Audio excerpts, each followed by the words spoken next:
consumed.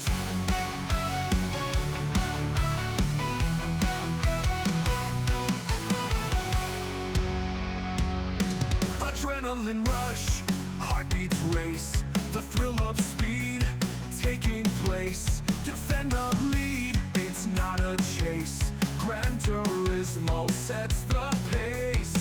Under moonlit skies we soar. Every pass makes spirits roar. Defending honor never bore. Welcome to the Nighthawk Racing F1 RST Championship. Firstly, I'm Sarah Hawkey, and you can find myself and the rest of our community here on the Nighthawk Racing YouTube channel. There are various features and playlists for you to watch and enjoy, covering non-championship events, mini-series racing, and our main series of F1 RST with seasons 1 through to 4 with full coverage and commentary available to watch.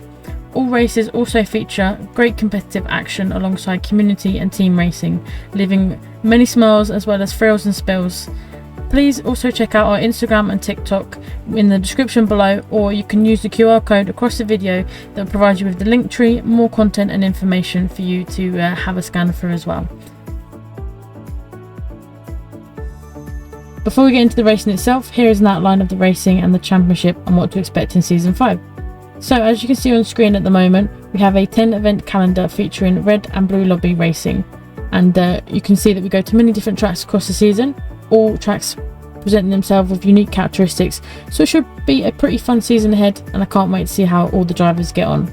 We're talking about the events itself. There are 2 races per event, with a sprint race which will last approximately 20 minutes and then a feature race at 1 hour to 65 minutes respectively. The grid for the sprint race is ordered in reverse average points scored across the season. Up next is the main feature race, which is supported by a 10-minute qualifying session. Qualifying itself is highly important, as not only does it set the outright grid for the feature race, but competitors have to begin their strategic calls in qualifying, as when the driver sets their fastest lap, the compound of tyre they use for that fastest lap then becomes their mandatory tyre compound for the start of the feature race. So as you can see, strategy is important, especially during qualifying. But here in F1 RST, every session is important and also comes with its own rewards. Both racing events come with increasing points for each position gained, as well as the potential of fastest lap points to be earned for those finishing within the top 10. Qualifying itself also rewards the top 3 positions with a little extra dynamic thought and strategy throughout the event and season. So as you can tell, points make prizes. As a reminder for all, sprint races have completely open strategy calls and tyre choices with a rolling start. But the feature race, on top of the qualifying start tyre compound requirement, has a grid start, and all drivers must use 2 different choices of tyre compounds.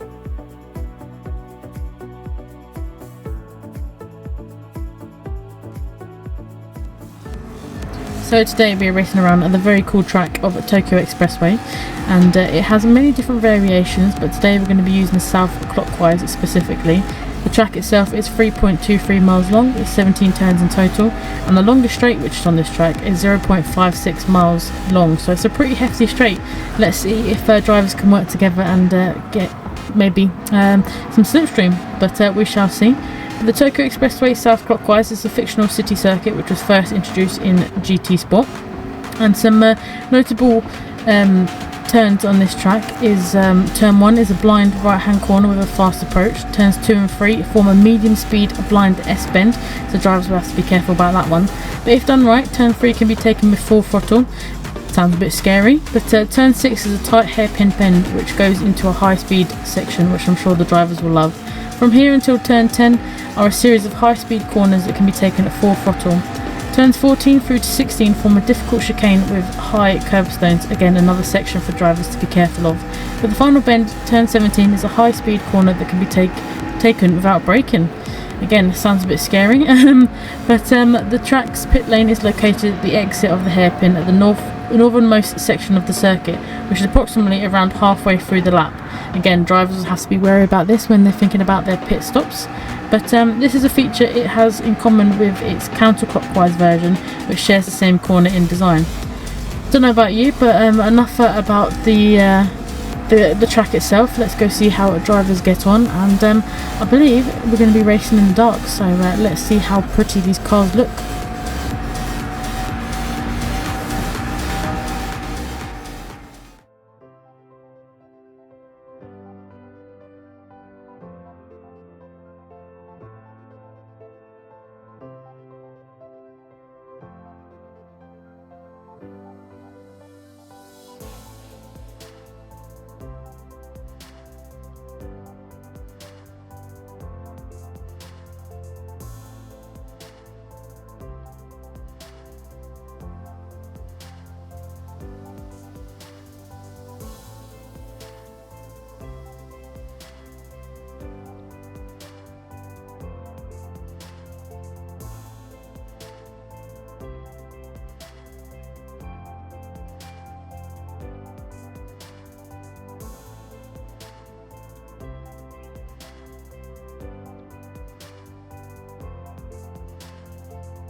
Welcome to Season 5, Round 6 here at Tokyo Expressway, and we're going to be covering the blue sprint race grid. Starting off in pole position, we have Sturdy Motorsport in the Dodge Viper, closely followed by Super Simon in P2 driving the BMW. Then we are follows on from them, it's Murph in the Toyota Supra. Then in fourth we have Damo in the Porsche. In fifth we then have Dijon Cypher in that Lamborghini Huracan. In P6, just behind, we have Sparky in the McLaren 650S. Then in P7, T50 Phil in that Ferrari 458. Then closely followed by P8, which is Ziggy in the Alpha 4C. Perfect. And then in P9, we have Lyle in the 458. And in P10, we have Gary in his blue GTR. In P11, we have Druid in the Lexus. P12, we have Joe Nisbet in that Ford GT. In P13, we have Iceman in that Genesis X. In P14, we have another McLaren with Big Crazy Bertie. Then P15, one half of the co-creators of the series, Sarah Hawkey in the Huracan. Then in P16, we have another Huracan with Mystic with his first Nighthawk race. So, Sarah, that's an interesting grid there. And I think we're going to have a lot happening in this sprint race. It's going to be a very interesting first lap, and I reckon all the way to the end on this one. Got any thoughts? Yeah, couldn't agree more. Obviously got a wide range of vehicle manufacturers in this race, like the Supra, the Lamborghinis, the Ferraris, the GTRs. So I think it could be anyone's game here if they can get a good start. Obviously, Tokyo Expressway, you kind of hemmed in because of the walls, so it's going to be obviously some tight racing at some points, and obviously a bit harder for the people coming from the back of the grid. But I think everyone mostly likes Tokyo Expressway and the challenges it presents, so I think it should be a good race. I agree with you on that, and I'm going to keep an eye on a couple of drivers in there. The drivers from 5th to 8th look ideally placed in the sprint race to get towards the front as soon as possible, like Degen, Sparky, T50 Phil and Ziggy. All of them potential of a really good race here in the sprint. And here we are for round 6 at Yamagiwa. Blue Lobby taking its turn here at Tokyo. So first up we see Sturdy on the rolling start, leading the cars away, followed by Super Simon, then Murph, Damo, Dijon Cypher, and we are away. So into the first corner, Sturdy will be leading that Viper and leading the rest of the pack behind him. Looks like Murph is making a move for P2 already. You've got Damo in that 911, keeping a close watch behind. You see Sparky, I feel, in P9 and running a little bit wide. He's got Ziggy right behind him. The pack bunching up through these left-right turns. And we do have Dijon Cypher running outside of Damo into P4 with T50 Phil down the outside of Damo also, which is going to give him the line into the hairpin for the upcoming right-hander. Sturdy still leads the pack with Murph closing on him. Now they all try and get the cars stopped for this hairpin. Looks like everyone getting round. Ooh. No damage, no big bumps as I've seen yet, unless you've seen anything, Pedro? Yes, so Simon took a wider line onto the hairpin and actually ended up hitting the pit wall. Ooh, that's not what you want. But at the moment, we do see all the cars vying for position. We've got Sparky up to B4. He's gained 4 or 5 positions in the last couple of corners there. That's good movement for him there. And we got Ziggy up to P6 right behind Phil and Sparky. So those gentlemen making their way through the pack. Now into this very tricky section.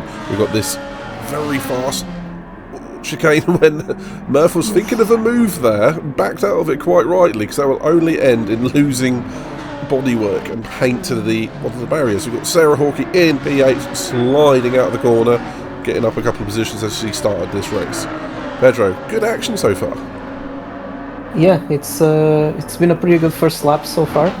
A lot of action, and especially around here with the track being so tight, it's super easy. Oh my goodness, as I think I saw Murph hit the wall there. I was gonna say, it's really difficult to get any racing side by side, but everyone seems to be behaving quite well at the moment. Yeah, Murph has definitely picked up some damage. He's dropped down to P3, letting Dijon Cypher up to P2. As we see, all the drivers so far maintaining a good little gap to each other, and we down into the hairpin for the second time. Damo on a bit of a wild line into the corner. And that pushes on Oh. Ziggy into the pits. That's an unscheduled pit stop for him, and that will be probably a 3-second penalty for crossing the white line. That is not what he's going to have wanted. Interesting, interesting one there, Pedro. That was certainly one of the most peculiar moments we've seen in a while. Oh my goodness, poor Ziggy, just being forced into the pit lane like that. Yeah, but up at the front, Ziggy will be rejoining the the racetrack. We've got Phil moving up for P3, being fought by Sparky. So all of those gentlemen are quite far. Ooh. Oh, Phil's round out of the corner. I don't know if that was contact, but he's ended in some contact against the barrier. And he spun it and down into P10 or 11, fighting Druid through the chicane. And just ahead, we've got Mystic in his first race with us, up to P9, so up from the back of the grid, with Joe and Nisbet in P8, T50 Gary P7, Damo in P6, and Sarah up from 15th to 5th already, chasing down Sparky. And Sarah Hawkins the set fastest lap as well. Yeah, good going there. But out front, we still have Sturdy on those soft tyres, holding P1. But DJ Cypher look like he's in the pound seat at the moment with those medium tyres. It look like he's going to be a lot faster at the end of the stint. But can Sturdy hold him off as Cypher does set a purple sector in sector 1. So Pedro down into this hairpin. We've got Damo going for another move, backing out of it appropriately. I do think the stewardess will have a word with him for the previous one. That's even if he knows there was contact, because sometimes you're looking right, your opponent's to your left, you don't even see it or feel it around here.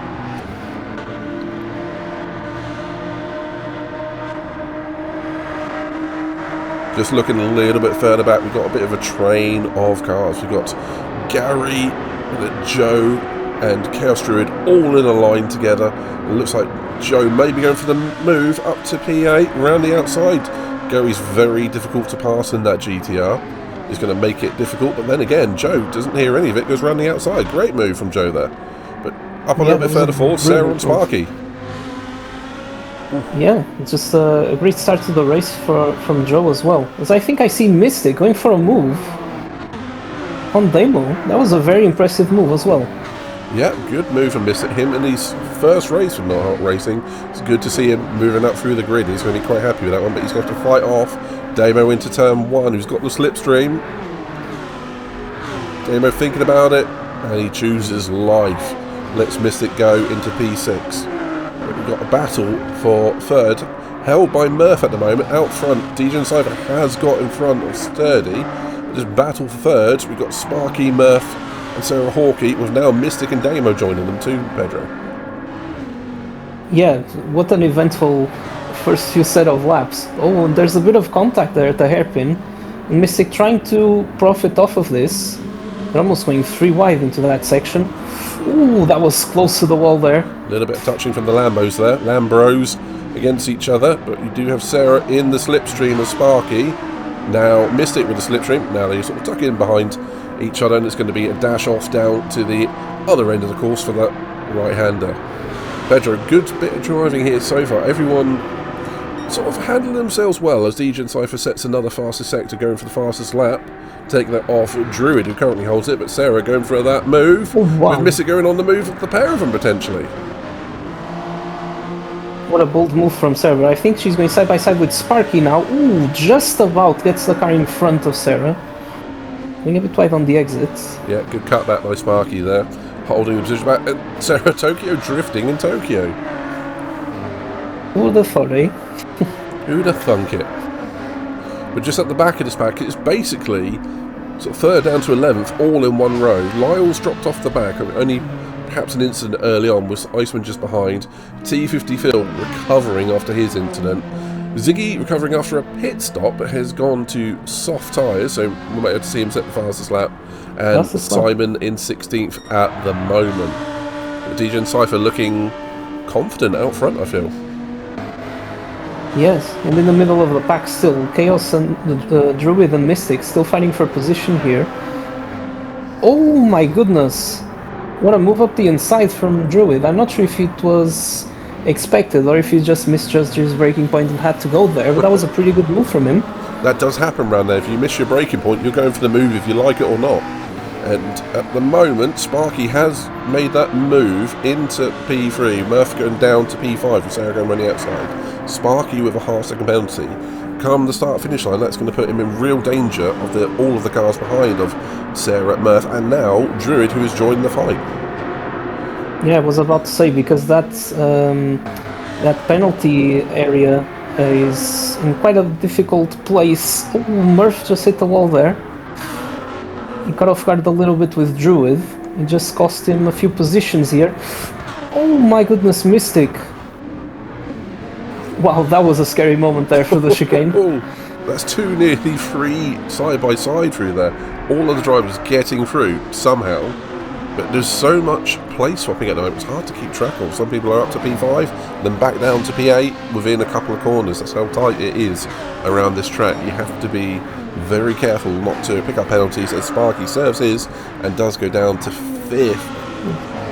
Almost right around the outside. But yeah, I think he missed just a braking point a little bit and the car just understeered wide. That can happen, especially when you get under someone's rear wing. We do have Sarah now up to P3 on the side of Sturdy. I can only imagine his tyres are starting to feel the pain already. Do you see a little bit of contact? I think someone touched the barrier a couple of cars back. A little puff of smoke back there, but Sarah up to P2. Druid following her through up to P3, side by side with Sturdy, who's, let's face it, he's in a Viper. That is going to be a bit of a straight line menace, and both Druid and Sarah are going to have to be very aware that he's there, and so just going to have to get it stopped by the time he gets to the next corner. It looks like the rest of the pack are settling down a little bit now, strung out a little bit. We do have Ziggy, who has set that fastest lap on those soft tyres, but let's see if he gets to the end on that set. Druid does get past Sturdy, obviously use of the slipstream, and Sturdy definitely realising he's not going to have the front end grip he once had. Looks like Damo going side by side with Mystic. Mystic down to 8th, and Bertie has jumped Murph somewhere, and he's up to P9. Having a quieter race there, Pedro, but you can only think that Mclaren, with the tyre wear that it's got, come at the end of lap 12, some drivers are going to be struggling, especially if they're on soft tyres. Definitely, yeah. I was just having a look at the information on the tires for the cars in front of him, and it does seem like it could give him an advantage, as you said, maybe towards the end of the stint. Sparky goes around the outside of Sturdy through the S's, and Joe might follow him.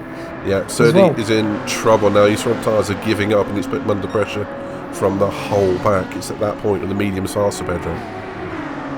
Yeah, we might be starting to get to that point, and that Viper isn't particularly easy on its tyres.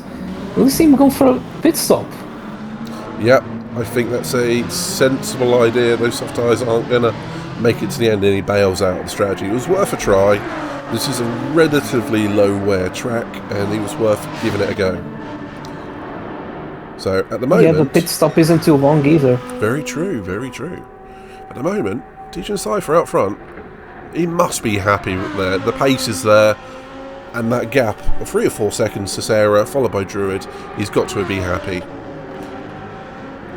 Yeah, really good pace from him throughout the entire race, really.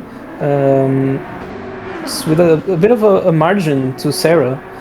He's about 5 to 6 seconds up the road, and his lap times do suggest that he's looking good for a win here. We have to wait and see what happens. We have to keep out those barriers for another 5 laps. We do have a battle for night between Murph, Lyle and Iceman, with the recovering Phil and Ziggy all in a line together. Wherever you look at the moment, there's a battle. So the battle for P2 is staying about 3/4 of a second with Sarah on the back, with Druid on the back of Sarah, and you've got a battle for 4th between Sparky and Joe as well. Yes, Sparky, who re-overtook Joe in a very impressive way at the beginning of the S's. Damo having quite an interesting race as well. Looks like he's been battling with everyone on the track. I can only say that the stewards will probably be having a word with him for the contact with Ziggy if they find him at fault at all. It could be one of those racing incidents, we will find out. But it looks like we've got a double draft from Well, 4th to all the way to 7th of both front leading cars, drafting the cars behind them as Joe does get back past Sparky. But into the breakers, we're going to have Mystic on Sparky. Damer just behind Joe out front. Ooh. All drivers make it into the corner. Good driving. Yeah, I was about to say the same thing was happening between 9th to 13th. Just a very exact same thing, actually. It's just pretty curious. Well, this. Oh, Z! Does he go around again? Oh! Oh! Just hitting the wall there at the exit. That was unfortunate. Yeah, coming back onto the track. Damage as well.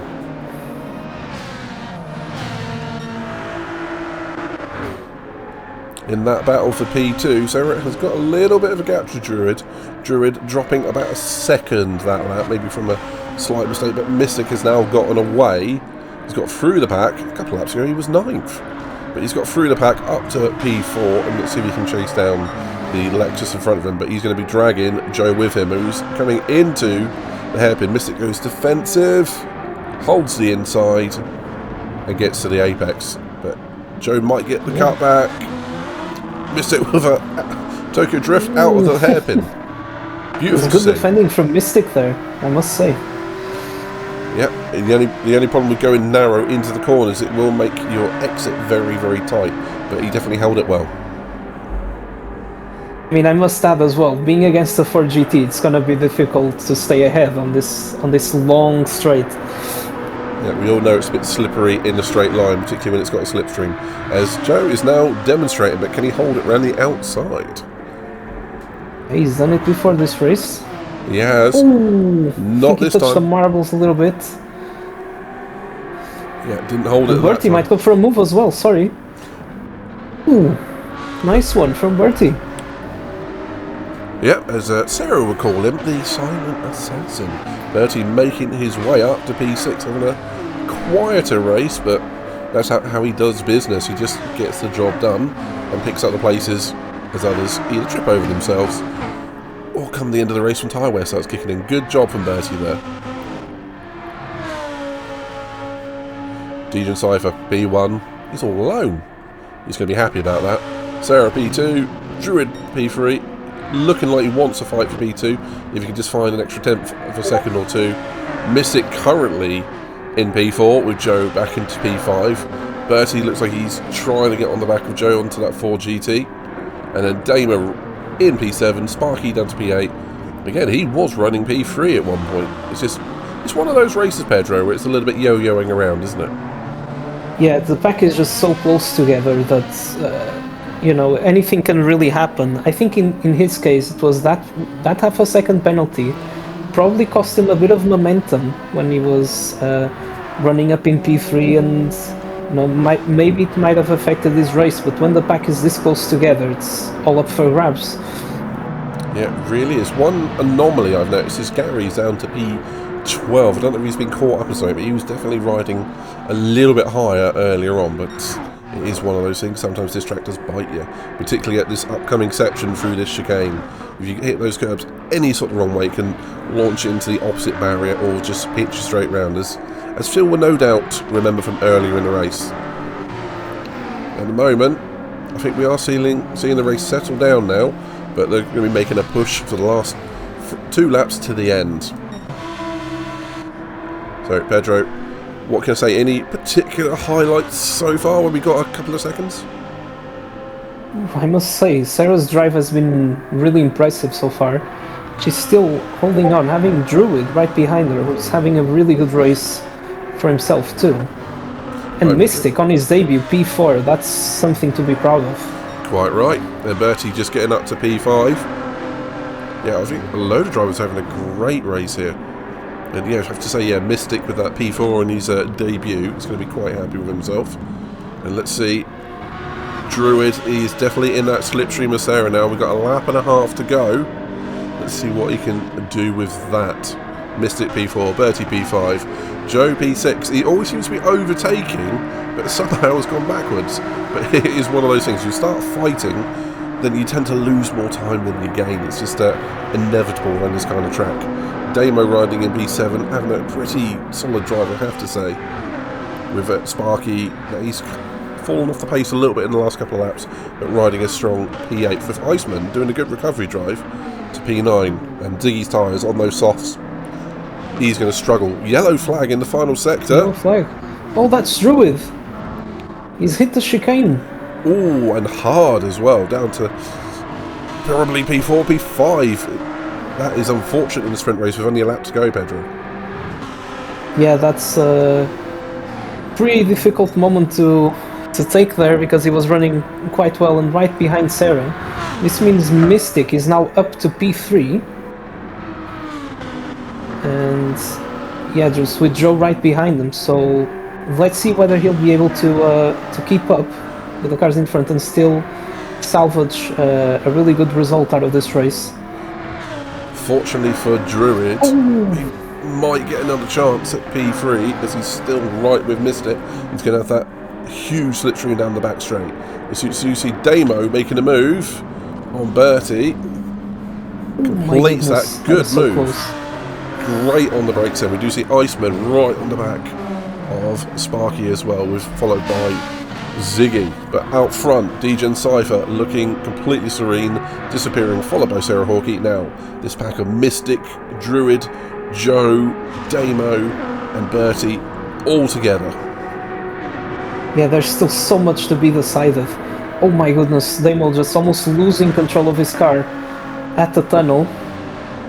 Bertie takes that opportunity, goes up to P6, but up in front, just look at that, Mystic and Druid almost going side by side into the chicane, with Joe right behind them. Mystic covers it off, holds that P3, Druid bouncing over the curbs, Cypher's going to take the win, Sarah P2, Mystic will have P3, but will Joe manage to sneak P4? No, not quite, but he does get a bit squirrely coming out of the final corner. No. Not today, but Mystic P3, Druid P4, Joe P5, Bertie P6, Damo P7, Sparky P8, then Iceman, Ziggy, Lyle down to 11th, Gary in 12th, and we're going to see Phil come around in 13th after an early spin. Good recovery though. Murph in P14, Sturdy after a pit stop. Good effort from him actually in P15, and then we've got Simon in P16 in that M6. That was a bit of an action-packed race, Pedro. Wow, there was all across the field, I'd say. That was a pretty good one. You know, we are a bit spoiled here, because we have just so many of these races. Like, there's so much action going on all across the field. It's so good to watch. What a great race this was. Quite right, and I think definite props to the top three there, coming from quite far down the grid to take. Well, it's a Lamborghini top three there, Pedro. I don't think we forecasted that one here today. Yeah, I mean, the Lambo did seem like a pretty strong car, especially for the first few sectors, but having the top three being all Lamborghinis should definitely fill the drivers with hope for the feature race that's coming next. Quite right, but we will say the feature race, being slightly different, well, it's a much longer length, will be factoring in much more the tyre wear side, so we'll see how the Lamborghinis get on, but definitely supreme here in the sprint race.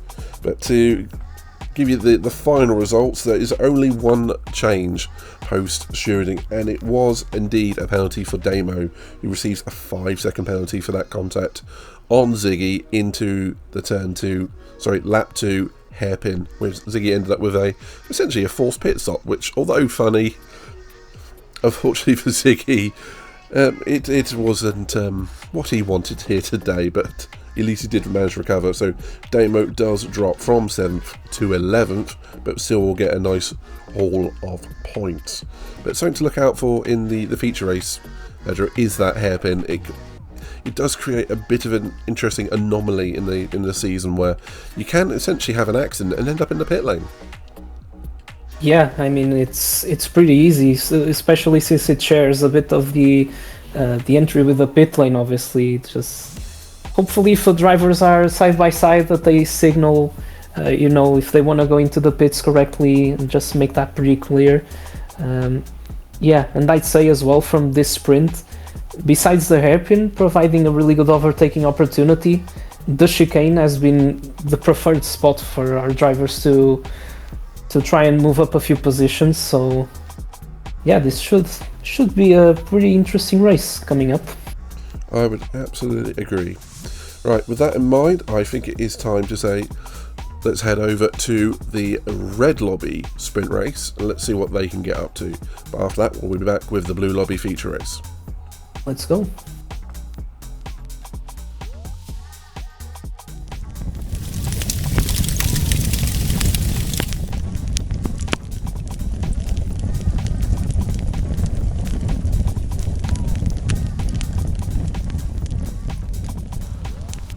Okay, and here we are for the Red Lobby Sprint Race Season 5, Round 6. And first off, we're going to have Sitterly taking pole position for the sprint race in his Lexus. In second place, ahead of Sutu Racing, we're going to have Coach in his Toyota Supra. P3, we've got Giles or Giggles, depending on how you know him, in that Huracan, lead Huracan today. In P4, we have Sophie in the R8. In P5, we have Manley in the lead Ferrari. In P6, we have Pedro. And in P7 we have Nigel Mansell in that other 458. And in P8 we have Sophia herself in that AMG. And then moving on to P9, we have Kirk in the Genesis. We then have Charlie in P10 driving the BMW. 11th is Mercedes in the Nissan GTR, followed by Fodder in P12 in the Porsche 911. And then just behind Fodder we have Dark Claude in P13 driving the McLaren 650S. Joined by Midnight in P14, also driving the McLaren 650S. And looking off the last spot on the grid, we have Katie the Kai in P15, also driving the Nissan GTR. Well, it's going to be a bit of a stacked lobby in this one, Sarah, the Red Lobby. We've got a lot of drivers even at the back of the grid that can take the win here today. Obviously with such drivers as Dark Lord and Katie the Kai, but on this track it's going to be very hard for them to pass. So wow, with that in mind, who are you looking at to take a good result or a win here today? Oh, that's quite a difficult one because obviously it's such a tight and twisty-turny track that I think some drivers are going to maybe pull off some moves, some unexpected moves to try and catch some other people out. So I'll be interested obviously to see, of course, how Katie the Kai gets on. He's he's leading the points table for a reason, so I think obviously watch out for some good things from him. But I think obviously McManley starting in P5, that's a good position for him.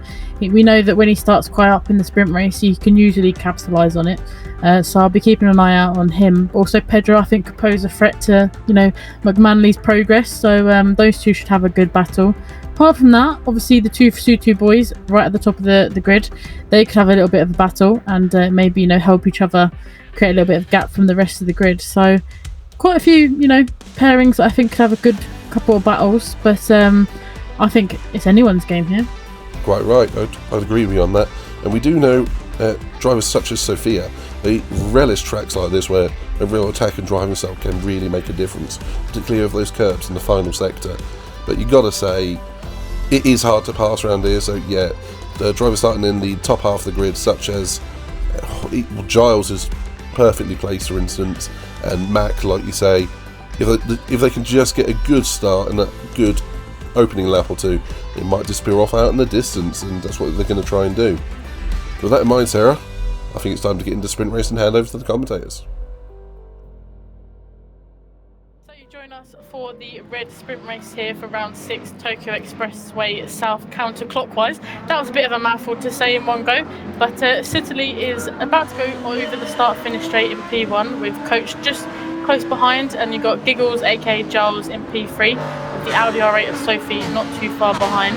But a track like this, I feel the driver's going to feel a little bit kind of caged in with all those walls and fences. But Ziggy, obviously we've got round the first couple of corners. Everyone seems to have got round cleanly so far. Anything catching your eye as yet? Hello Sarah, and welcome everyone. So it's a pleasure to be again on the comms with you. Oh, wow, what a start. that was a good timing, it's fair to say. I mean, on this first lap, when I saw the launch of the race, I just saw Giggles making a move on Coach and set for him. Bad luck. He just lost the rear, so it seems, and ended up in the wall. Which on this kind of circuits, city circuits, we know how high the price can be when we have a problem like this. Yeah, but it seems like he's still going, which is obviously the main thing. He's not given up just yet, which is good. Sophie seems to have scraped the wall a little bit there, which has left her open to Kirk and Nigel. But Sophie's not wanting to give up just yet in that Audi R8. She's managed to get back into P6. But this is the first go round the little chicane. I think it's the death chicane's relative. Oh, Sophie has hit Sophia into the wall, unfortunately. And that's dropped Sophia right down to the bottom. Oh, bad luck for her as well. As I was said, these kind of circuits can be really hard and unfair with the drivers when they have just a slight mistake or a small tap to unbalance the car, and it's certain death. And on a sprint race like this, where everybody is so strong and so fast, once you have a problem like this on the first laps, it's really difficult to fight back to get back up on the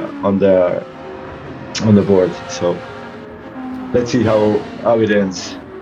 But everybody seems a little bit feisty, and they are willing to fight for this one.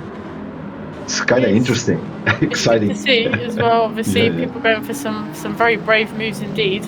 But obviously, that just is the nature of this track a little bit. There's not many opportunities to overtake, so I think drivers, when they see an opportunity, they're going for it, however aggressive they need to be. We've got Fodder.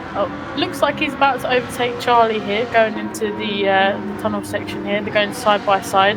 Hopefully they give each other enough room in between those walls, which they seem to have been able to do that. But having a little look up, we've got Pedro looking for a move on Citali, going into maybe P2 here. Is he going to get the move done before the chicane? But they're going 3 wide into the chicane here, Ziggy. Mac has joined the party. Oh, what a move from Mac. That was bold, I have to say. I wouldn't dare to do that. No, I'd be too scared. Yeah, me too. But it was a nice move from both of them, Pedro and Mac on Citali. Yeah, Mac almost got a buy one, get 2 free there. He managed to get 2 moves done in one corner, which was good for him. He's up into P2. And it seems like Giles has got a little bit of a gap between himself and Mac at the moment. So he's got a clean, quick getaway. But Pedro is tucked up behind McLaren here. Lamborghini versus Ferrari at the moment, with Citali obviously losing those 2 positions. But he's still close behind, so he could maybe go for a move here again. But we're getting into that stage, 3 laps in, everyone I think has started to calm down a little bit, not too much though. We've got Katie Nakai in that GTR looking for a little bit of a move on Nigel here. He's gone onto the inside of this hairpin, and it looks like he's got that move done and dusted there, Ziggy. Nice move. I'm really curious to see how the first 3 that are on the championship right now on the top of the table will perform on this track, because it's a very difficult and very, you have to drive with so much careful, and you need to be fast on this track.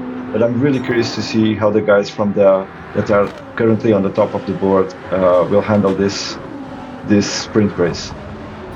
Yeah, because you bring an interesting point there. Obviously, the top 3 in the championship at the moment is Katie Nakai, Midnight and Fodder, and they have started towards the back of the grid here. So if anyone's going to be aggressive and wants to get through the pack as quick as they can, it's going to be those 3. And currently, Fodder, I think, is the highest out of those top 3 at the minute. He's in P7.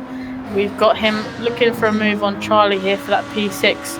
But the Dark Lord's not too far behind. I think he's missed a few rounds, so unfortunately he's not in the top 3 of the championship just yet, but don't write Louis off just yet.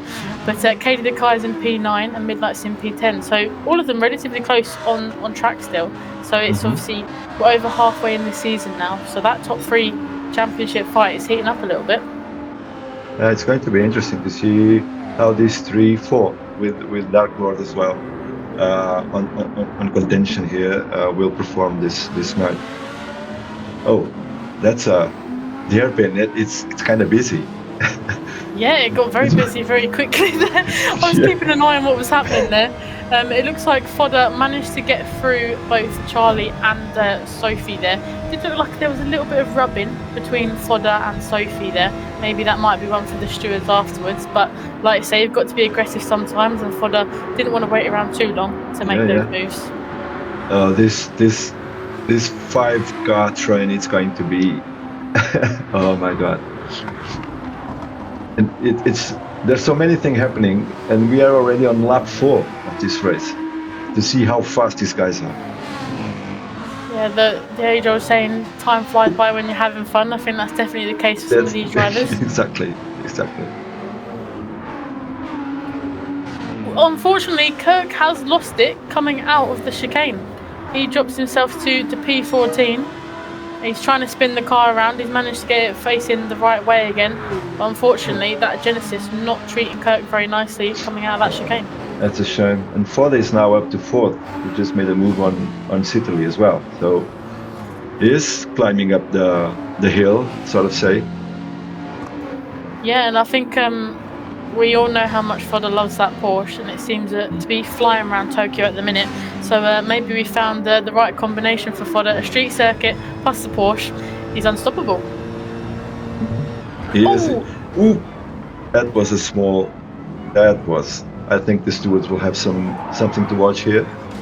Yeah, you know something's wrong when you see a bit of paintwork flying off of another car. It looks like Sophie and Sophia came together there in the chicane. Not in the chicane, the hairpin, sorry.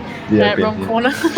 But we've got Katie Dekai just on the back of Charlie, and then just in front of them we've got the battle between Sitterly and the Dark Lord at the minute. Everyone's battling away. I don't know where to keep my eyes. Even Coach is already battling with Kirk. Yeah, it's good to see obviously those two, keep going, because obviously we both know when you get into those sort of incidents and you're running at the back of the grid, you have that kind of wanting to give up, but it's good to see those two, not giving up, and then they're battling it out for some valuable point scoring positions. Absolutely. And I was noticing that from the top 3 of the championship right now, Kai and Midnight are the ones that are struggling a little bit to move up the grid. Fodder have already checked out from Sitterly and is already chasing the first 4 of this race. But Midnight and the Kai are still, in the middle of the park, middle of traffic, which can be difficult to move up, and they need to do something. Otherwise, they will not have maybe the position they would love or they would like at the end of the race. Oop. There they go, 3 wide again on the hairpin. This is interesting battles. I'm loving to watch this one. I don't particularly love to race on this track, but I love to watch these guys. Yeah, same here. It's not one of my favourite tracks, this one, but it always brings some good racing action when I'm not involved. Mac with a penalty. Mac just got a penalty. Yeah, good spot there. I was going to say he was catching up to Giles there, but maybe obviously a track limit penalty might put a little bit of a stop to that. And Fodder, who's currently in that P3 position, so he's on the podium, might get a cheeky P2 here. It depends how much time Mac loses here, but having a little look behind, we've got a 3-car battle between Louis, Charlie and the Katie the Kai here. It looks like Charlie and Dark Lord are going to go side by side over the start finish line, but will they create a bit of a gap for Katie the Kai, or will Katie the Kai force them into a mistake potentially here? Oh, a little bit of tapping. Ooh. Oh my god, these guys are, that's why they're on the red line. Yeah, I think all 3 of them, I thought all 3 of them were goners there, but they all kept it, they all saved the car, which was pretty good, and it's obviously a testament to their driving of these cars. They can keep them under control. But Charlie's still at the front of this little battle here. He's managed to make a little bit of he's gone a little bit wide here, which has let Dark Lord back through again. Katie the Kai a little bit further back this time, maybe waiting for the 2 in front to come together again and to get through nice and cleanly. But Sophia is now joining that battle for that P5 position. So obviously they've got to watch out for that very fast Sophia in that Mercedes. Midnight, like you say, obviously he's in P9 at the moment. He's not been able to kind of make the positions up as yet. Oh, this 4-way battle! These guys are crazy. This is insane. I think some of these corners are not wide enough for 1 car, let alone 3. completely. Now Sophia just joined the party. I mean, the action is all here, but I have to say a big shout out to Gaz, because he's still P1 since lap 1. No mistakes, clean race. And he has very good chances at this point. I dare to say he has very good chances to at least be a top 3. Let's see how it ends. Yeah, for sure. Like you say, obviously, he's in P1. He's been in P1 for the majority of the race, so hopefully he can keep that up. And he may be a little bit of pressure from the cars behind, but he's got a nice clean road in front of him at the moment. But talking about that, we've got Dark Lord with a half-second penalty here, and he has lost that position to Sophia. So Sophia managing to get round Katie the Kite and the Dark Lord within that previous half a lap. Well, Midnight is carrying a penalty as well, so it's... The two Nighthawk champions having a little bit of a touch there. But they keep going, and Midnight is looking for a potential space here towards the wall. Katie the Kite not giving enough for Midnight to go through, but he's tucked up behind that GTR. And he's going to follow him through. And Midnight and Katie the Kite might be able to pass the Dark Lord here in that penalty zone coming up just after the chicane.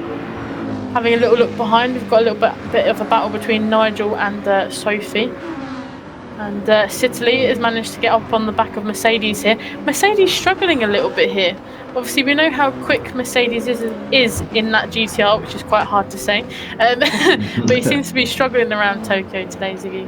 Yeah, he is fast and he's consistent. I mean, he's a very strong driver. He always shows his pace and how strong he is. But definitely, he is really struggling today. Maybe it's not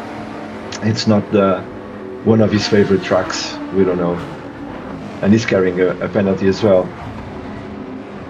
Yeah, and talking about penalties, Dark Lord within that half a lap got another half-second penalty, which made his penalty go up to 1 second. So he did lose those 2 positions to Midnight and Katie the Kite. It drops him down to P9, but he's still very much in the fight here. We're 9 laps in, 3 laps to go.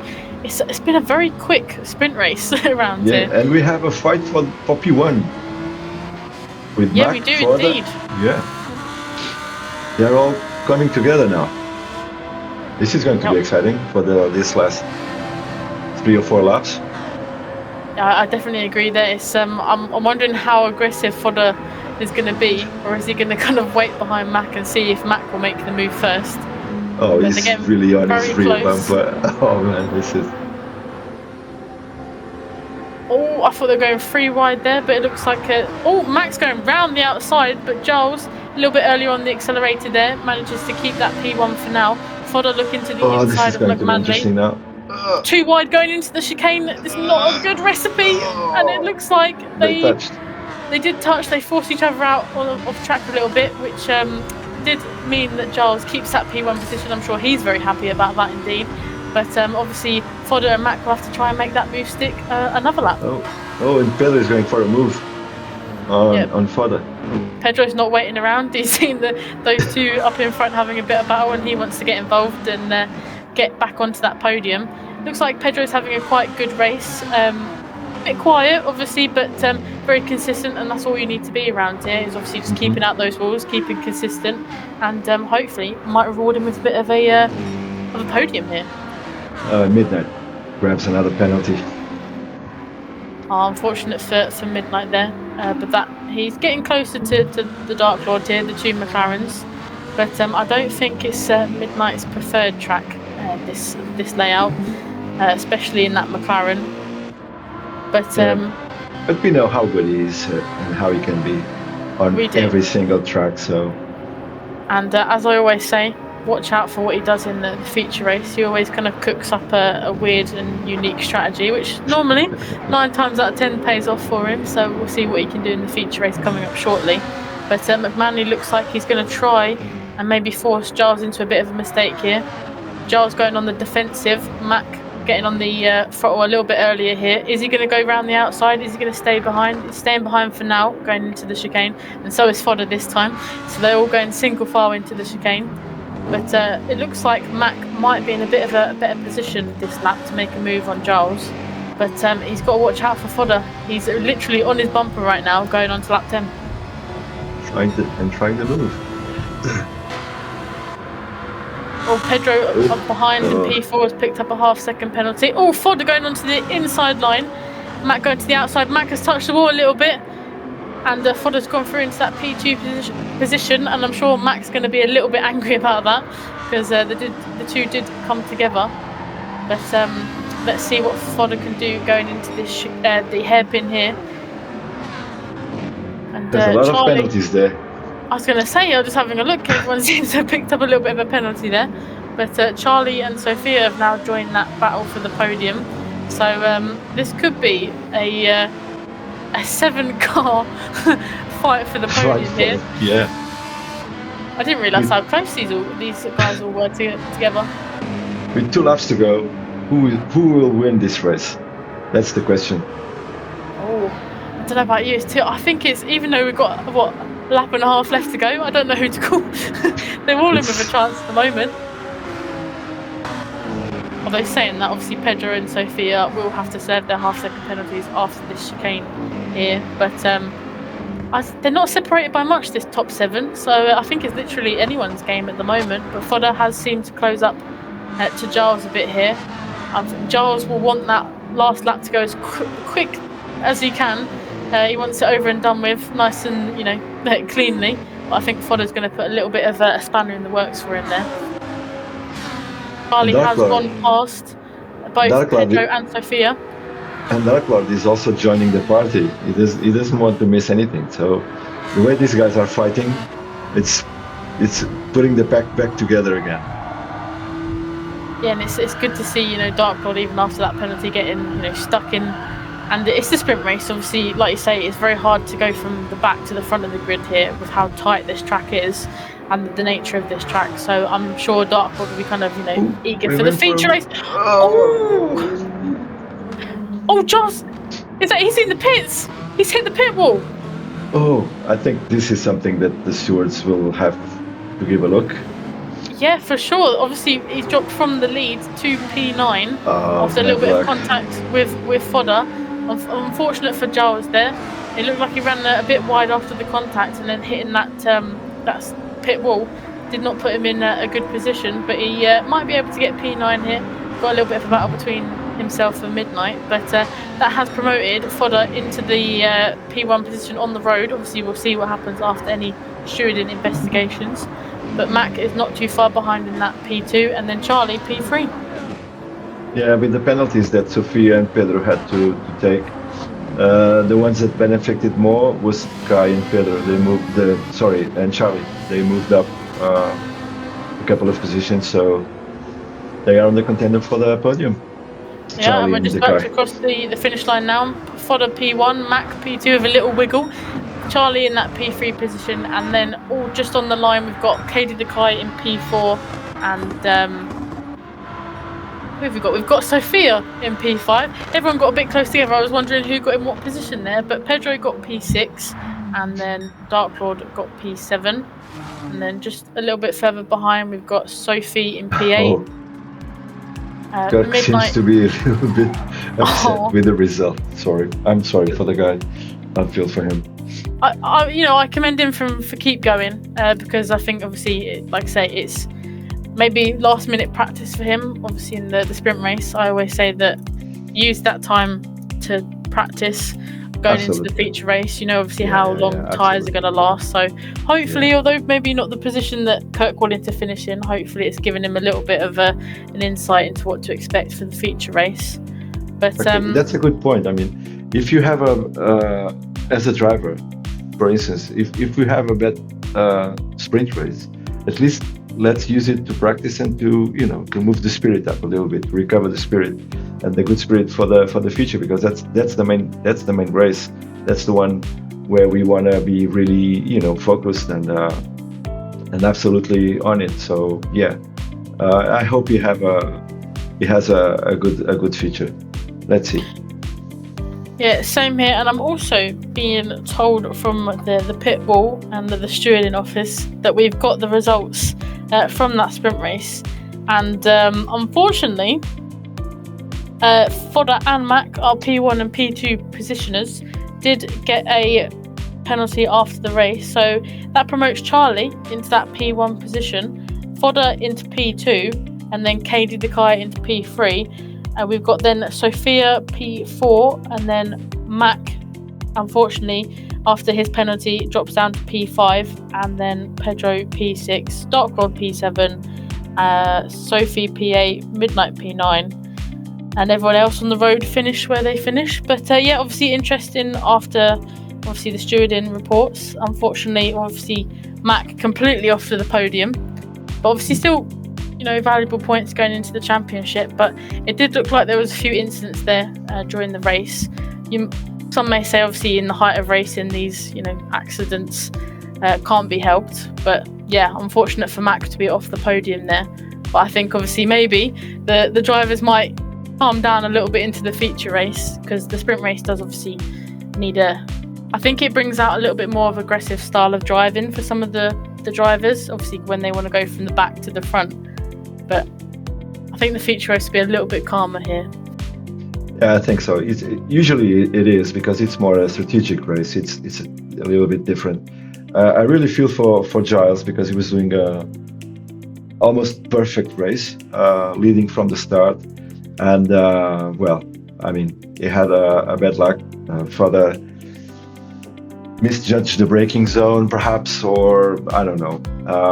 Something happened there, and simply ruined the race, or at least Giles had his race not the way he wanted to. But yeah, let's hope the future be a little bit less busier than this one, but also good and feisty as this one was. Let's see how it goes. Yeah, I couldn't agree more. Let's go see how they got on in the feature race. And I hear it's going to get a little bit dark, so we might see some of the drivers in their liveries driving around in the dark, which will be exciting to see. But let's go see how they got on. And here we are with Blue Lobby Season 5 Round 6 qualifying results. So, taking a fantastic pole position in that McLaren, our very own big crazy Bertie, and for 1 minute 34 flat on medium tyres no less. So he's looking poised for a victory here in the feature race.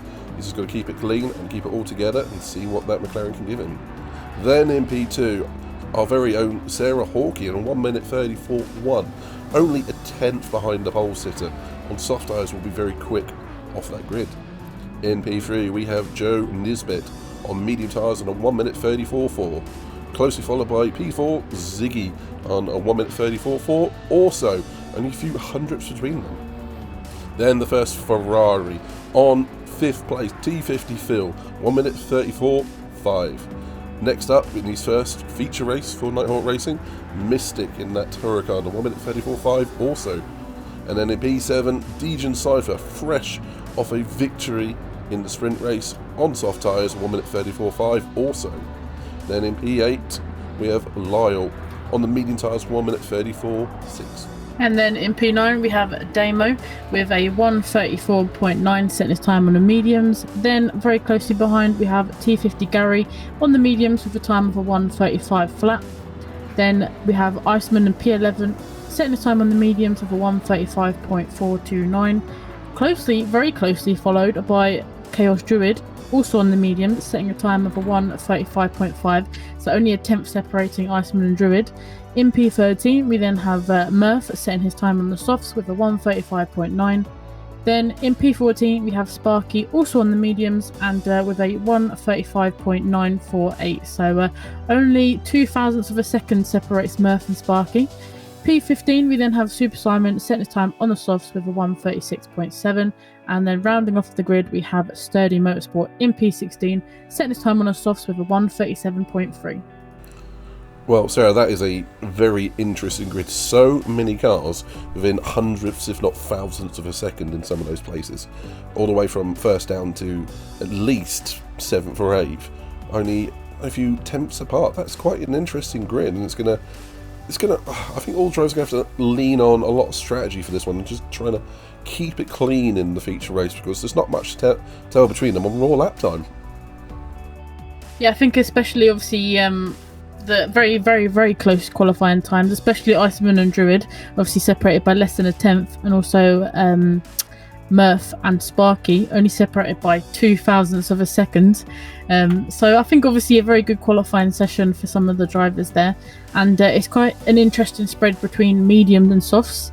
Especially obviously a lot of people towards the back end of the grid are going for the softs for that quick getaway, where towards further up the grid people are sticking to the mediums. They want to kind of get a little bit more settled into the race before they have to think about a pit stop. So that kind of sets us up for an interesting race, and it's going to be a bit dark at points around this track, so it'll be interesting to see how some of the drivers deal with the change in light. Quite right, it is a twilight race around here, so we'll start in the sunlight and end at night. Another thing that the drivers are going to look out for is that pit lane is halfway round the track, so you have to be very astute when it comes to their own strategy in this one. But with that in mind, I think it's time to get wheels on the track and get to that feature race. So let's move on and see what the commentators have to say. For the Blue Lobby feature race, there will be Bertie, who was on pole for qualifying, leading the pack away. Gets a decent start, but that Phil in that 458 straight up to P3, maybe P2 by the time he reaches his first corner. Sarah on the inside, maybe down to P3. Oh, wow. Oh, it's going to get close. Oh my goodness. The two Nighthawk Racing admins side by side into turn 1 and turn 2. Sarah slots in behind that Ferrari of Phil in the 458 into P3. Good start from the Ferrari driver there.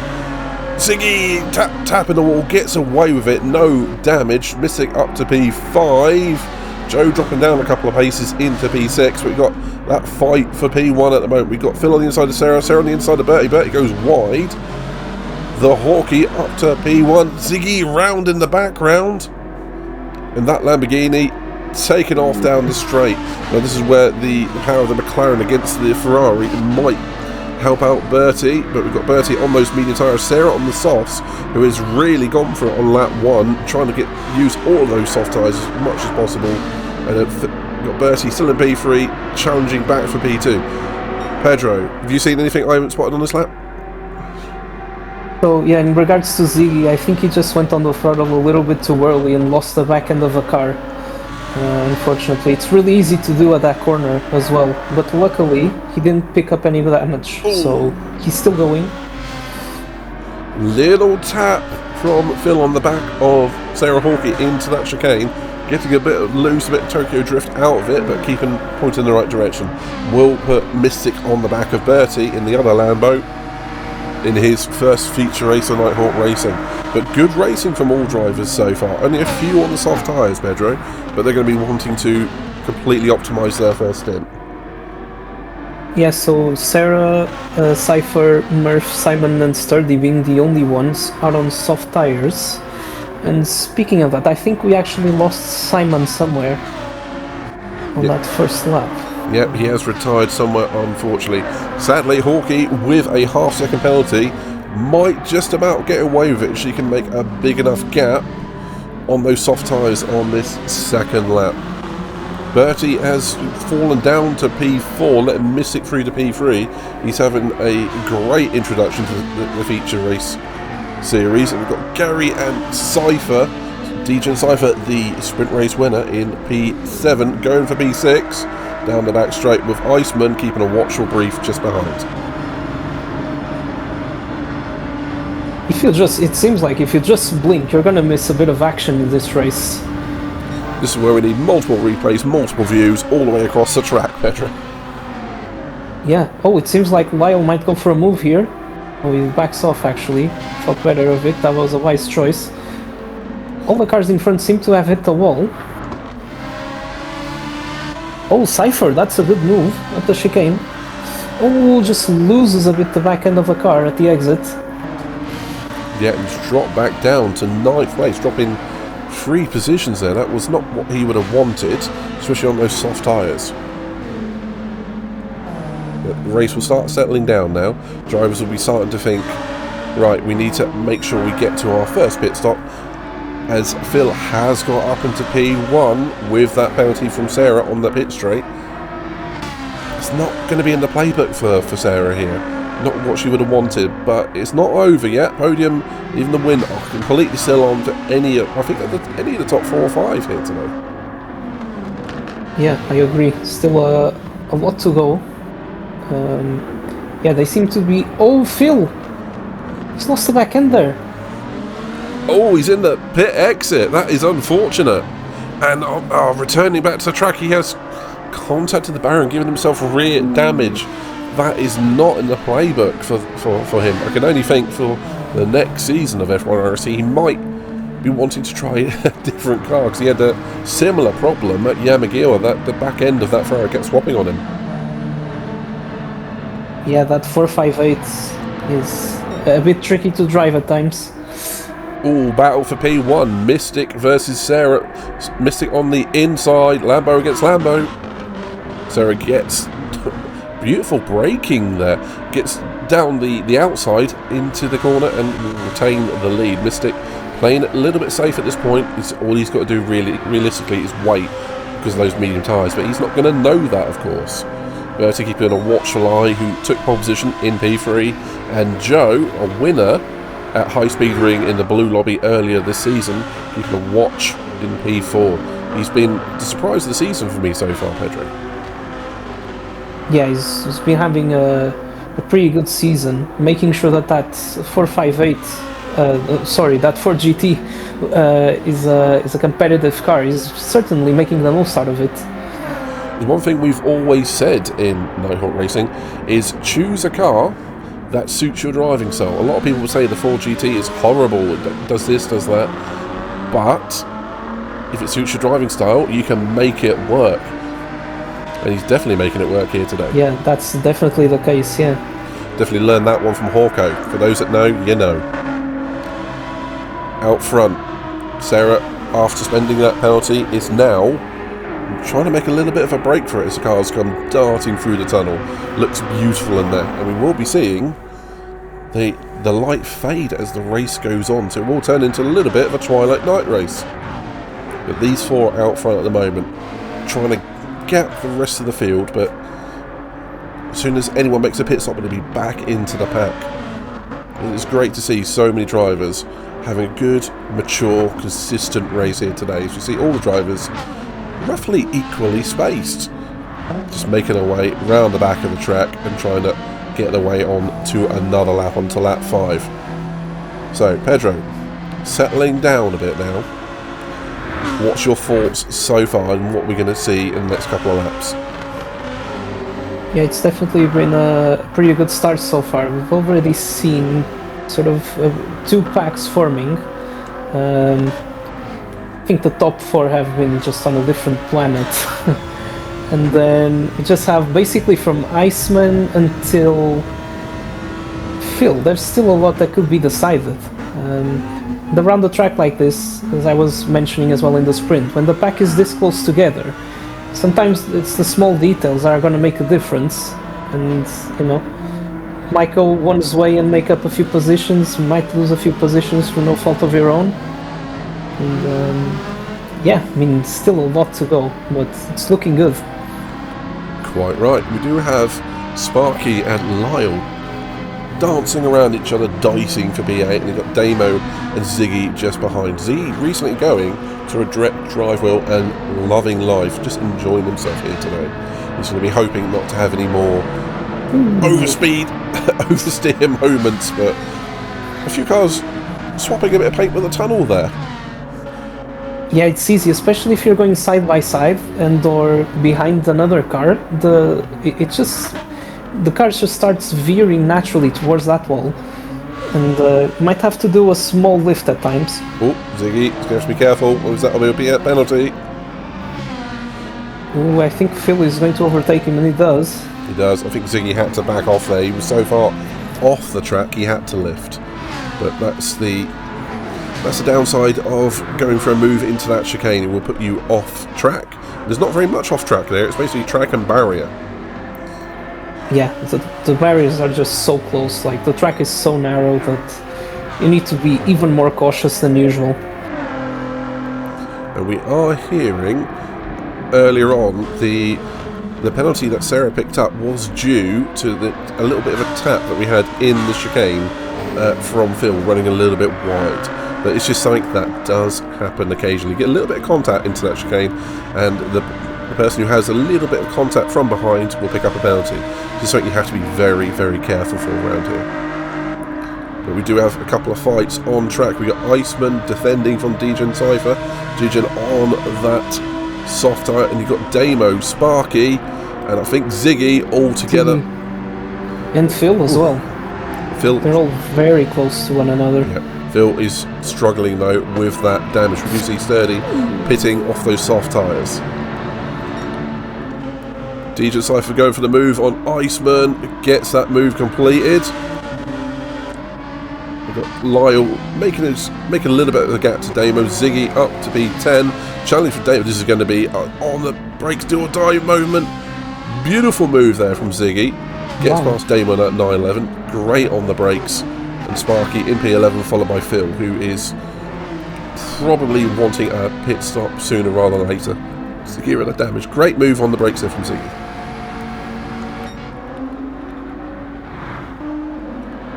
I was just about to mention, Midnight, I'm seeing Sarah's tires seem to be quite worn already. Yeah. And I don't know, how do you think? Well, Mystic is getting closer and closer. Yeah, I would agree with that. I think the tyres are passing over to the medium, being the stronger tyre at this rate of wear. But we have to wait and see, because it could be that Sarah is on hitting less times than Mystic, so her just staying out in the lead will be holding Mystic up and creating a bit of a strategic hole for him that he's going to have to drive into. We have to wait and see. We're only 7 laps in, and this track has a bit of an anomaly with the pits being halfway round the lap, so you have to really factor that into your race strategy and fuel calculations. Just looking a little bit further back, we've got Iceman right on the back of Degen Cypher again. It looks like he is just perhaps saving a little bit of fuel, just sitting in the slipstream of Degen there. But we have to keep an eye on those soft runners, Pedro. Like you say, with Sarah, particularly in P1, it's going to be getting to that point. Those rear tyres do look like they are starting to cry a little bit in pain, and we make light of it. This being Tokyo drifting around here will wear out those rear tyres. Now it looks like that's what the Lambo's trying to do. Yeah, with a few of the traction zones as well, just demanding a bit more from the rear tires on the Lamborghini. Doesn't really help, and Mystic is getting closer and closer, just putting more pressure on Sarah, and Bertie's right behind to pick up any scraps if needed. Yeah, he's going to be happy just sitting there watching in P3. Mystic thinking about the move down the hairpin. Sarah gives him room. Mystic hits the apex, and then we'll power out of the corner in P1 with Bertie in P3. Now Mystic is going to have to be careful here and not lose any time with Sarah in the slipstream there. So good luck to Mystic going down the back straight, because he's going to have to start defending any second soon. Bertie's going to come with him. Straight. Pedro, there's a move on here.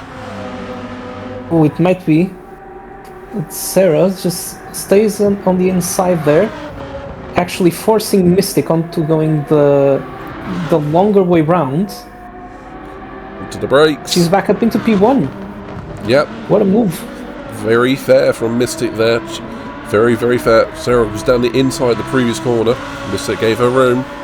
But this is going to be down the main straight. Not the pit straight, the main straight. But Mystic might be getting back through into T1. I think here we go, Pedro. Back past again.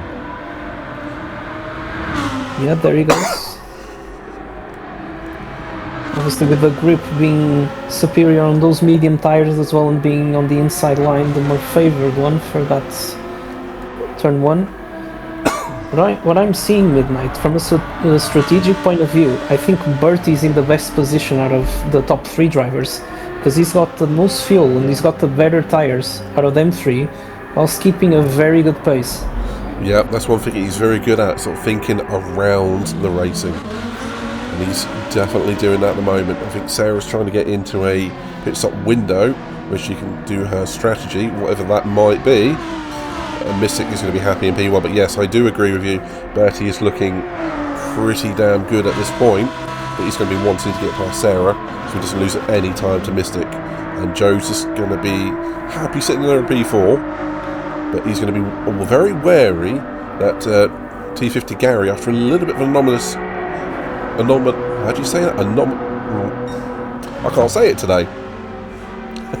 That Anomalous. Thank you. That sprint, he is now up into P5, and he's going to be hunting Joe down. Dijon Cypher, sprint race winner in P6. Looks like he's still got Iceman for company, but he's going to have to be in very shortly, I feel, Pedro. Yeah, and Ziggy's getting closer and closer. I wanted to mention that he made a good move around the outside of Lyle at the hairpin, and he's gained quite a lot of momentum. It's looking pretty good for him. Quite right. It does look like we are going to be seeing the first round of pit stops. We have had Sturdy in already, but that Viper chewing through its soft tyres is to be expected. I'd definitely say Sarah and Dijon will probably start thinking, at the very least, or considering the possibility of pitting this lap. There goes Sarah straight into the pits. There goes Sarah. Yeah. It's a really weird sort of style track here, because at that point when you are following someone who goes to the pits, you can almost outbrake yourself and take yourself into the pits with them. Hopefully no one does that today. Sarah onto the new set of tyres very shortly. It will promote a lot of the drivers out ahead in front of her, but with the fresh tyres to see what she can do. Dijon Cypher choosing not to come in, that's an interesting choice. Yeah, that's gonna put him at risk of already being overtaken by Iceman. Here he goes. He might go for it. Around the outside. He's gained the position, but Cypher is actually gonna fight it. Oh! Yeah, that didn't work. That did not work for him. He's going to pick up damage, spinning backwards into the barrier as well. Oh, Ziggy! And Ziggy into the barrier as well. It's one after the other today. Is the back end of that Iceman Genesis a bit of a bucking Bronco, knocking people into the barrier? Or was that just a little bit of eagerness on the throttle from Dijon and Ziggy? No, I think it was a bit of throttle eagerness from both of them, unfortunately. Just causing them to spin and take damage. Yeah, Ziggy with fairly significant front end damage. That is unfortunate. Dijon with a lot of front and rear damage, so he's clearly impacted a couple of different barriers. He's only going to be just in front of Sarah, who is already pitted. So I think we'll be seeing some more. Yes. Yeah, so he still has to fulfill the 2-tyre compound rule for this race as well. So Ziggy comes into the pits. I mean, that's a smart choice. He might even go to the soft tyre afterwards. Phil's still circulating with that damage though, so proving that it's not the be-all and end-all. Even he's actually lapping very similar pace to Mystic up in P1, so good pace from Phil there. Yeah, I was about to say very impressive, considering he's been having to carry that damage from very early on, and he's lapping at a pretty good speed, I'd say. But Iceman is going to be pretty happy with himself at the moment. A couple of guys that he was dicing with, of Dijon and Ziggy, have now left him alone, so he can focus on the racetrack rather than these mirrors. So that Genesis sort of suiting this track rather well, because this track tends to wear rear tyres because of the traction zones, and that Genesis tends to wear the fronts. So he's going to be in his element and hopefully having a pattern of tyre wear that really works out nicely. Lyle has Damo on the back of him, so a couple of battles still going on there, Drew. Yeah, absolutely. As you were saying with the Genesis, the track nature definitely easing off a bit of the pressure that there usually is on the front tyres, and helping Iceman. He's having a pretty solid race so far. But yeah, right behind Lyle, it's going to have a bit of a tough time defending from Damo. Yeah, and we know Damo likes to be late on the brakes into the hairpin, as he does think about a move, actually. Lyle, I'm not sure if he outbroke himself or just gave the room. He's going to cut back then we slotted straight into the slipstream of Damo there. Yeah, if there was a DRS zone around here, I'd say he's probably playing DRS games, but with him taking the wider line, it's going to give him a bit more overspeed going onto this straight. Will he have enough speed to re-overtake Damo though? Well, that 911 isn't particularly the quickest thing in a straight line, and again, nor is the Ferrari. But we also did see Lyle bump drafting Damo down the straight, so maybe he's going to work together with Damo to catch Iceman. Could be a possibility. It would be a very wise one as well. It's something we need to see a little bit more of. There are some races where you fight so hard you just lose yourself and your competitors' time. If you work with each other, you can definitely increase your odds of both of you picking up a really solid position. So maybe we'll be seeing that. Or throw it out the window and we'll see Lyle trying to go down the inside at turn 1. Who knows? Not this lap anyway. So Pedro, I think we're seeing a 2-stop strategy here today. Mystic running in P1 in his first Nighthawk event, with Bertie in P2 with slightly better tyre wear. But we have to say, during practice and testing, Bertie was looking hot around here, wasn't he?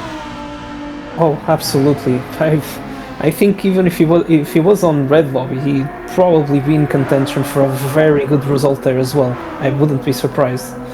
Well, he was matching and beating a lot of the Red Lobby podium regulars, so he's definitely found his groove. But that said, Mystic is proving a bit of a tough one, but he is on the back of him. But we do know Bertie likes to play very, very sensible long games, and he has another 26 or 7 laps to go, so we'll have to wait and see. Keep it smooth, keep it calm, and see what the result is at the end on the final lap.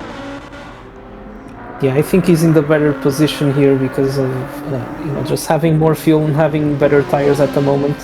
If he keeps everything under control, Mystic will definitely start to feel the pressure.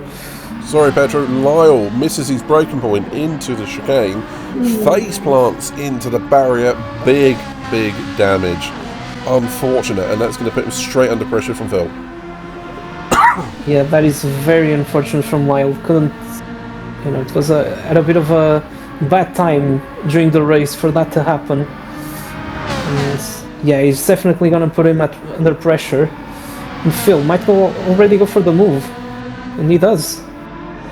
Yeah, Phil with less damage, and it's going to mostly affect Phil along the back straight. Lyle's going to be suffering with chronic understeer with suspension and front nose damage. So I imagine he's going to be in the pits this lap. And Sparky right behind him as well. Also picked up some damage somewhere.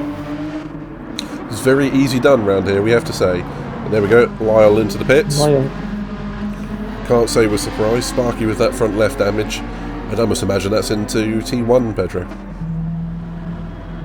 Yeah, I couldn't quite pick up where it was, but he's been carrying that for a few laps now. Yeah, just trying to keep it on the track, maybe take a bit of pain on this stint and not compromise the rest of the strategy he had in mind for the upcoming stints. But we will have to see if he's going to be able to make up the deficit he is currently on. Oh, development, Pedro. We've got Bertie right on the back of Mystic. Mystic had a bit of a slow lap. He's dropped about a second to Bertie on this one, and Mystic having to go defensive into turn 1. Holds Bertie off, but I can only feel Mystic is feeling that pressure from McLaren. Yeah, he's gonna start to feel it now more than ever, and especially those tires aren't looking as good. Yeah, I think you're right on that one. We have to wait and see what happens, because they're going to be getting to a pit window soon. Could we be seeing any one-stoppers here today? Maybe not from the... Well, Bertie might be able to make it. Oh, sorry, I've just seen Joe about to go into the pits from P3. I was going to say it's probably going to be a bit difficult, mostly because of the fuel, but it's not out of the cards, I'd say. I think that is a distinct possibility. It does look like Mystic has gotten away from Bertie down the back straight a little bit. A little bit of short shifting. Might be It possible. could work. Might be It possible. could work. Gary up to P3 after Joe's pit stop.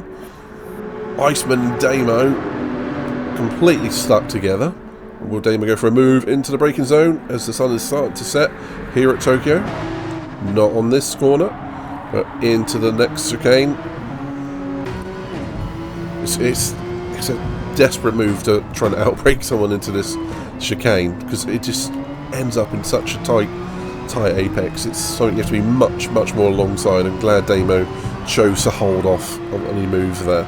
So good mature driving from the pair of gents there. You often do see, Pedro, as we've all experienced, some people coming from so far back, you were in different postcodes. So it's great to see so much mature driving here in the blue lobby today. Yeah, everyone being particularly sensible as well, considering that this track can be quite punishing, as we've seen unfortunately on a few of the drivers. Mystic is into the pits. That he is, but will he go for another set of mediums or a short stint on softs? I think the optimum here would be medium, soft, but doesn't mean you can't do it the other way around. Now, will he come out relative to Sarah Hawkey, because they were racing side by side earlier on? But I was about to say, Phil is into the pits as well. Sarah is just about getting past the hairpin. She's gonna stay in front. This Mystic is still refueling. I think he's gonna go for a full tank here. Yeah, I think so. So if he does that twice... On the mediums. Yeah. Oh, softs, sorry. He's out on the softs. And he's picked up a penalty. Across the pit line entrance, I feel, Pedro. That is unfortunate. That is going to definitely drop in behind Sarah. And an interesting choice. Goes for a full tank and soft tyres. It's softs, yeah. But maybe he's thinking he doesn't have to refuel as much on the next stint. But either way, that's an interesting one. Yeah, do you reckon he might go for another set of softs after this? Maybe go for a more aggressive strategy? Well, he's going to have to do something because he's going to have to use 2 different tyre compounds because he's only used medium so far. Now, will Bertie come in on this lap, or is he going to stretch out, maybe think of a one-stopper? I think that fuel's going to be asking a little bit too much of the McLaren. Goes around for another lap, though. He might go for another lap. Nerf into the pits. So, we are in for an interesting one. That 3-second penalty for Mystic is going to be rather painful, as we do also see T50 Gary coming in from what was currently P2, almost out of fuel, so he's... And Iceman. And Iceman as well. Damo as well. 0% fuel. Yeah, coasting in. Well, he managed that one rather well. Yeah, could say perfectly calculated. And Sparky in as well. They're all coming in. So Sarah's back up to P2. This is how it always turns out when you have all of the field on the same time, hitting at the same time. You suddenly jump up the pack. But it's going to depend on what Bertie can do. This is a little bit of an anomaly of a track in the fact tyre wear isn't massive around here. It is more to do with fuel. So the weight of the fuel, turning it, stopping it, accelerating it.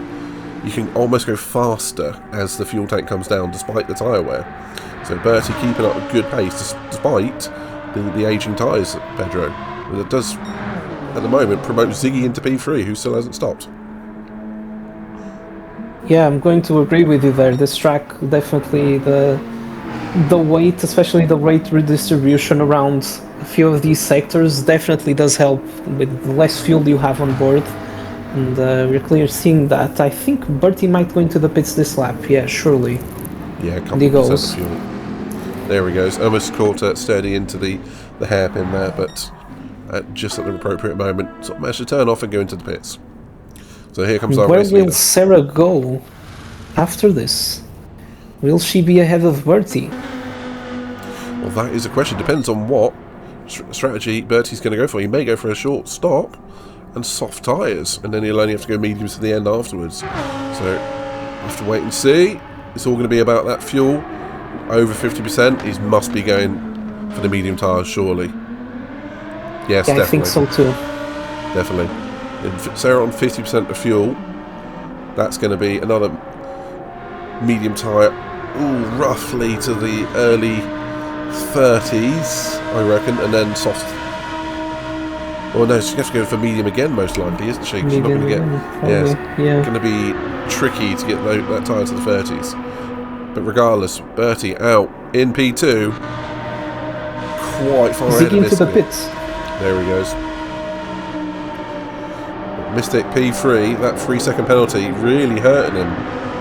Still strange him going for that full tank of fuel though. But maybe he's got a plan that we don't know about. But Mystic has set the fastest sector 2, so he's definitely feeling quick out there. Yeah, he's definitely working those tires. Catching up ever so slightly to Murph, I think that is. So he could get his slipstream here and maybe recover a bit of the time he lost serving the penalty.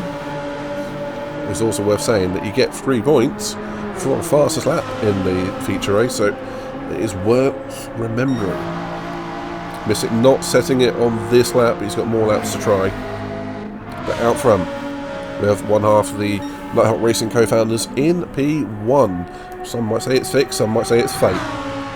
Either way, P1 is P1 at the end of the day. Bertie in P2, he's been looking good all events, and he's going to be definitely wanting another solid result. And he's definitely proven that he can do it. Yeah, he's been driving a very good race so far. It's been very, very impressive. The way Mystic just turns that Lamborghini with the soft tyres on its nose. It's quite an aggressive turn-in, but looks so good into that hairpin. Joe running a very strong P4 with Gary in P5 as well. And being fair, now Phil's got that damage off, he has set the fastest lap. So here comes T50 Phil, and I don't imagine that T50 Gary is going to put up much of a fight to him as he comes through. Yeah, Phil getting closer and closer to Gary up in front. I think he just set another purple sector here, so he might be going for a back-to-back fastest lap. We are going to have to wait and see. But a lot of drivers opting for a second set of medium tyres. Sparky going to the softs. Does look like we're going to have a lot of the drivers towards the end on soft tyres, so it's going to become very fast and frantic. Druid having a bit of a curious one, very, very high in the race for most of the sprint race. Running in P13, so maybe he had an incident earlier on, but he's definitely been a highlight of the past couple of races and been great to see on track. Yeah, I was about to add that unfortunately he's had a few incidents at the start of a race which have put him down a few positions, but you know, there's still plenty of laps to go, so he might be able to recover and gain a few more positions in the meantime. We have to wait and see what happens. But Joe in that 4GT, the LEDs have come on. Phil has got ahead of Gary somewhere in sector 1. But that 4GT looks beautiful when it goes through the tunnel with those lights on, doesn't it? Yeah, it's one of my favorite cars to watch in kind of these conditions and just going through the tunnels because of that feature, which really distinguishes it from all the other cars we have in the Group 3s. Very Need for Speed, isn't it? And I think that's rather appropriate here in Tokyo. Yeah. But he's going to have the speed as well, as he's got Phil with the fast lap bearing down on him. He's going to be with him for the next, say, lap and a half, maybe sooner. Phil has unleashed a lot of pace out of that Ferrari. You can definitely see just how much the damage was probably hindering him on the first stint, because on the lap that he overtook Gary, he set a lap time that was practically 2 seconds quicker. That is rather rapid. And it really does show that he has got significant pace in there. Just as of late, had a little bit of bad luck with the odd little spin and an odd little bit of contact. But that is how racing goes sometimes. If you're not pushing the envelope a little, sometimes it's not worth turning up. But at the moment, he's going to be bearing down on Joe. And Joe's going to be looking in his mirrors at this point. But so far, Pedro, halfway through the race. Can you call who's going to win? I think it's difficult, but I'd say Sarah and Bertie are definitely in a prime position to do so. Obviously, they started on different strategies, so we're probably gonna have to wait until the very final stint just to see what happens. So as long as they keep it, you know, out of trouble, they're probably my two main suspects for the race win.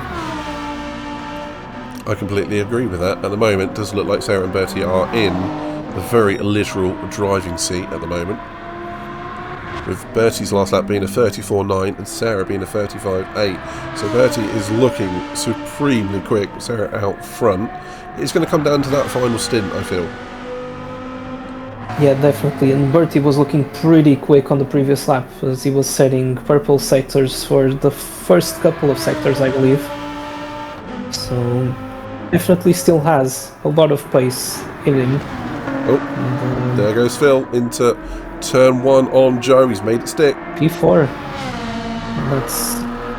It's pretty good. It's a pretty impressive spot to overtake because of how close the walls are to the cars. You can barely fit two cars side by side, and the fact that drivers are being able to pull off these moves is really impressive. Yeah, completely agree. And like you say, the walls are so close. And so are the cars in front. If you can read my bumper sticker, you're too close. That's what it says in the back of Phil's car. And I'm fairly sure you needed you didn't need glasses to read that one. Oh, jeez, that was close. But good manoeuvring from the pair of them there. And it's worth saying also about that move into turn 1. There isn't much of a braking spot there, is it? So you have to really get the job done coming up the previous corner. But the problem around here, once you get past someone, is that long straight at the back, and Joe's coming back at Phil. Thought he would have probably gained a little bit more overspeed, but yeah, now Joe is going to start applying pressure on Phil, who obviously being on the soft tires might mean that it might be at a bit of a disadvantage in the upcoming laps. Very true. And Phil's going to have to hope, because as we mentioned earlier on, the soft tyre, or the front tyres around here get a bit of an easier time than the rear tyres. That Ferrari does tend to chew through rear tyres, so he's going to have to be careful for the rest of this stint, because it's getting below 50% on those tyres. Phil's going to have to be very aware that Ferrari might start kicking a little bit. Yeah, as you said, like, we all know how unstable that 458 becomes once the tires start getting more and more worn. So yeah, he's gonna have to keep it almost flawless, and especially just to be able to defend from Joe, who is mighty quick on the straights as well. I do feel he's got a bit of a gap on him this time. Joe not having the cleanest of laps. That Phil has got away for the meantime, but you're right. It's at that point where Joe's medium tyres are probably going to be giving him a touch more grip. But that Ferrari through the first sector is rather speedy. We did see Mac in practice, who was just supreme in sector 1, so that Ferrari quick in that sector. But settle down now, Pedro.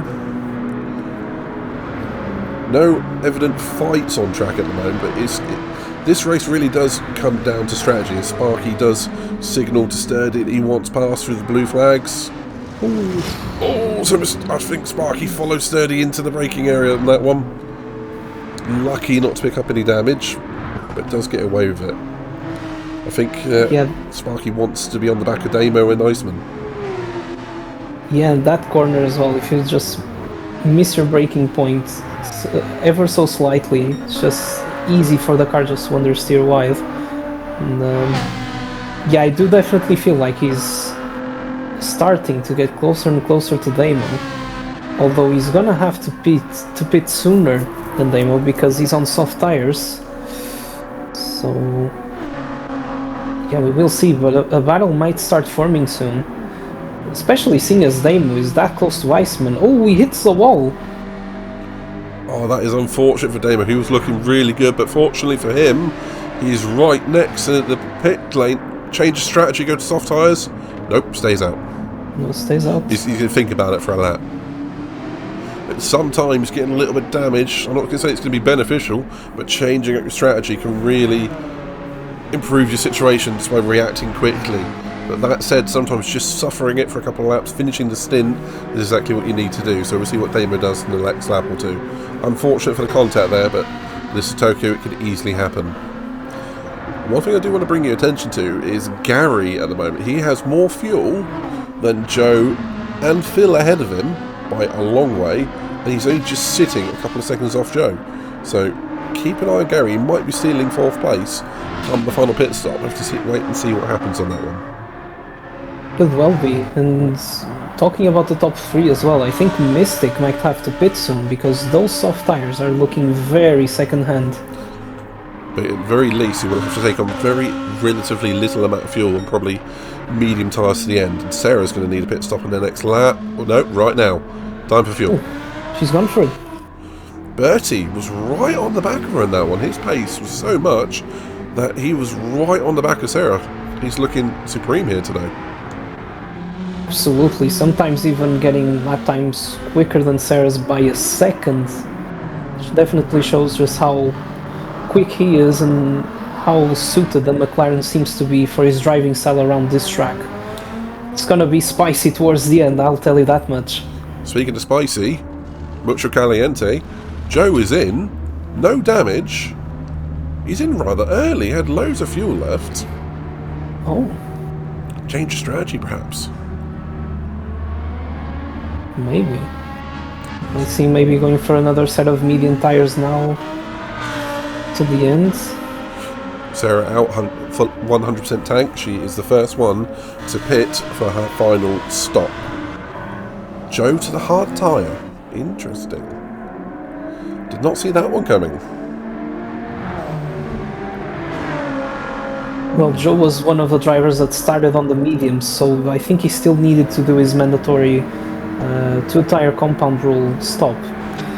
That would make sense. And we do see some drivers enjoy using the hard tyre. We see it in the red lobby with drivers like Mac. Sometimes even yourself, Pedro, make the hard tyre really work, like at Barcelona earlier in the season. Other drivers, like myself, avoid them like the plague. But Joe does seem to make them work. So, like you say, going to that for the 2-tire compound, choosing the hard, knowing that 4GT does tend to chew its front tyres a little bit. Maybe he's playing it a little bit conservative, but as long as he plays it careful. Sorry, Mystic with no rear left tyre. It's going to have lost a lot of time Phil on as that. well. Yeah, both of those drivers with no rear tyres left at all. They lost a lot of time on that lap, I feel. Yeah, I was watching Mystic and he was struggling so much just to keep the car under control throughout the final bit of the last lap and through this first sector. Definitely cost him a bit of time there. And that's what Joe would have been avoiding, wouldn't it?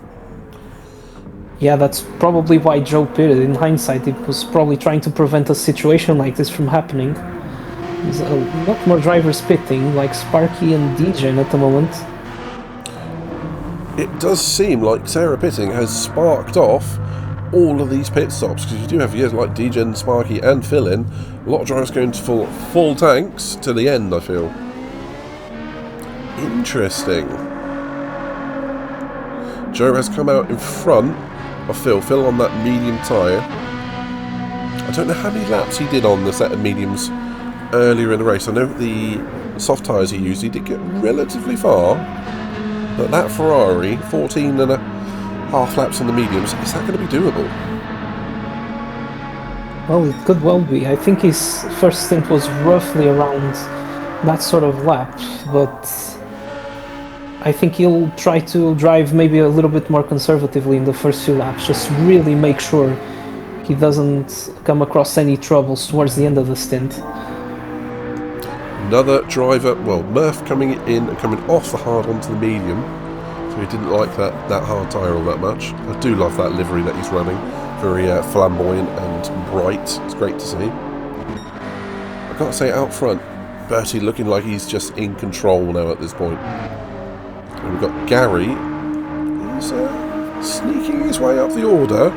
the longer he goes, the more likely he is to go for soft tyres. And I think that's a real possibility for him. Watch him in the final, say, 8 or 9 laps. He's going to be lethal when he gets to soft tyres, Pedro. Yeah, maybe he'll try. He'll have a go at the fastest lap attempt towards the end.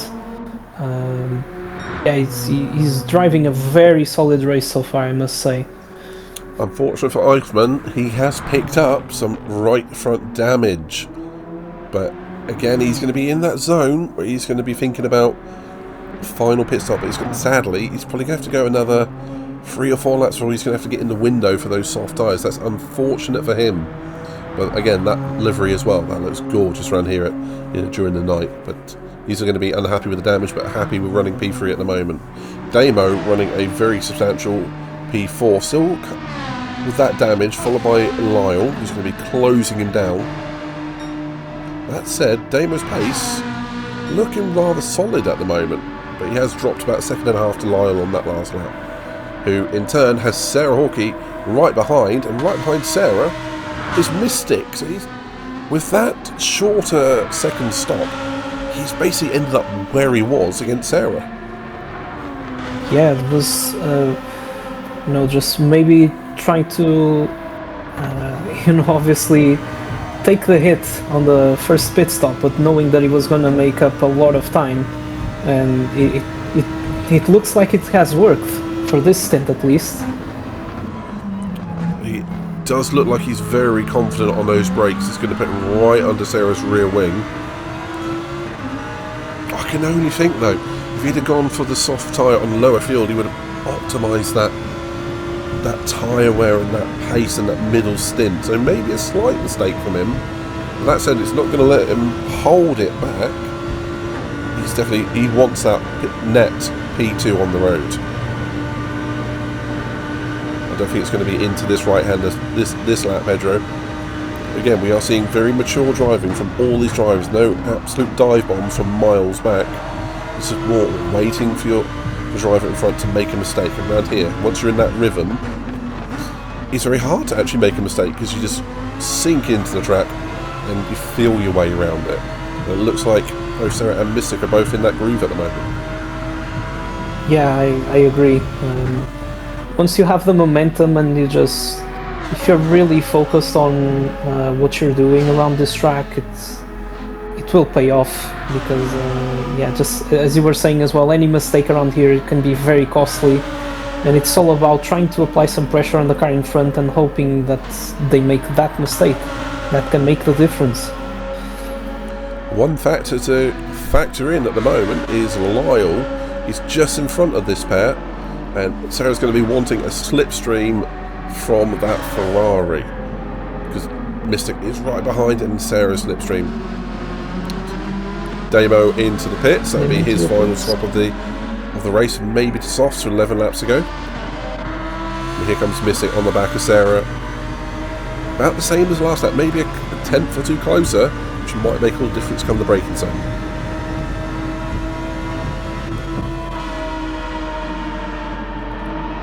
Now, is Lyle going to play a factor?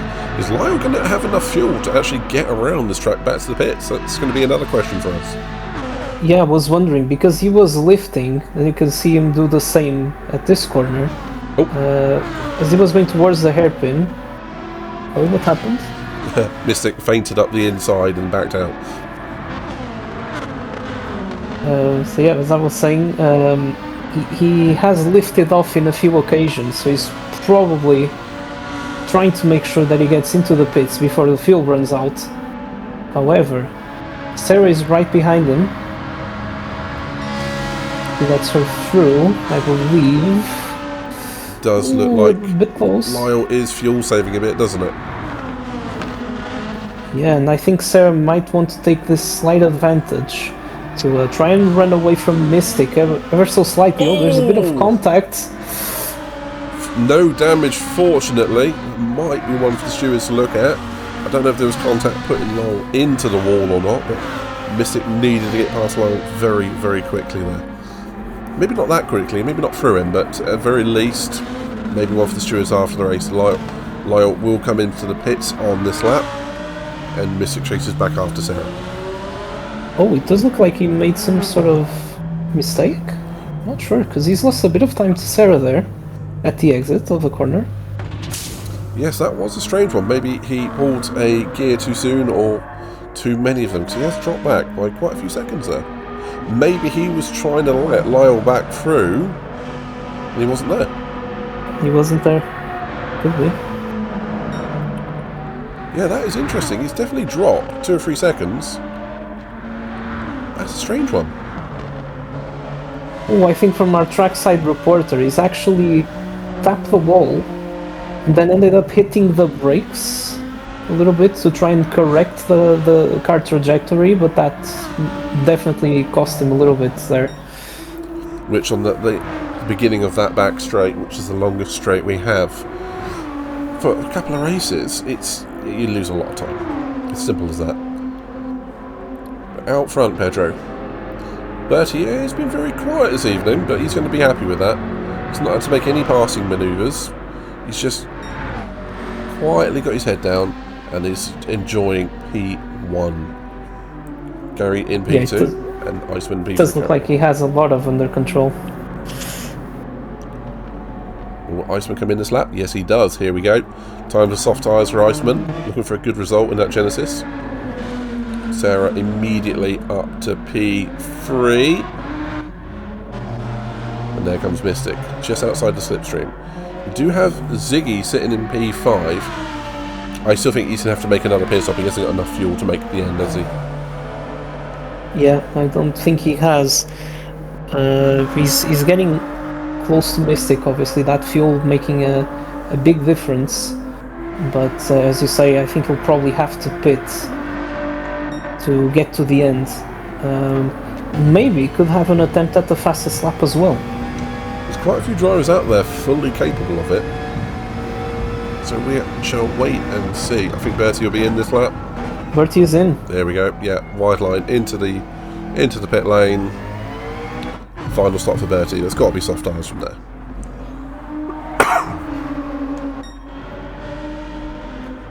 But where will Sarah and Mystic be after this pit stop?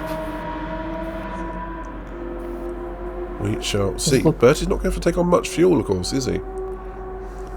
Yeah, that's the main benefit of this strategy that they picked. Obviously going to have a lighter fuel load and better tires at the end. Here he goes. He's out in P2, just behind Gary. So, but he's quite far ahead of Sarah and Mystic. He's getting a lot of time on this stint. His pace has been so consistent in the 35s and even 34s through most of the race. So he's doing very well. In that lap that we saw Mystic drop a few seconds, he dropped 4 seconds in that middle sector. Interesting. Wow. He's starting to make his way back up towards Sarah again. A couple of attempts on the last lap. Have to wait and see. This fight's going to go to the end. But Bertie looking like he's in control. Fresh soft tyres. I think we have a fastest lap of the race incoming in the next lap or so. That said, Gary still to pit. This would be one if there was a sudden safety car, he would be laughing. Oh, absolutely.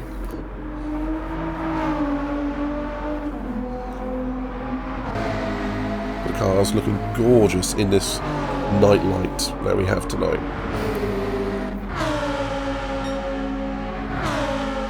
I think the questions now, Pedro, are what is the fastest lap we're going to see? We're going to break into the 33s, and can Mystic get onto the back of Sarah Hawkey? Yeah, I was gonna say it's definitely looking possible, especially with Bertie, being as quick as he was on the mediums, already lapping in the 34s quite frequently.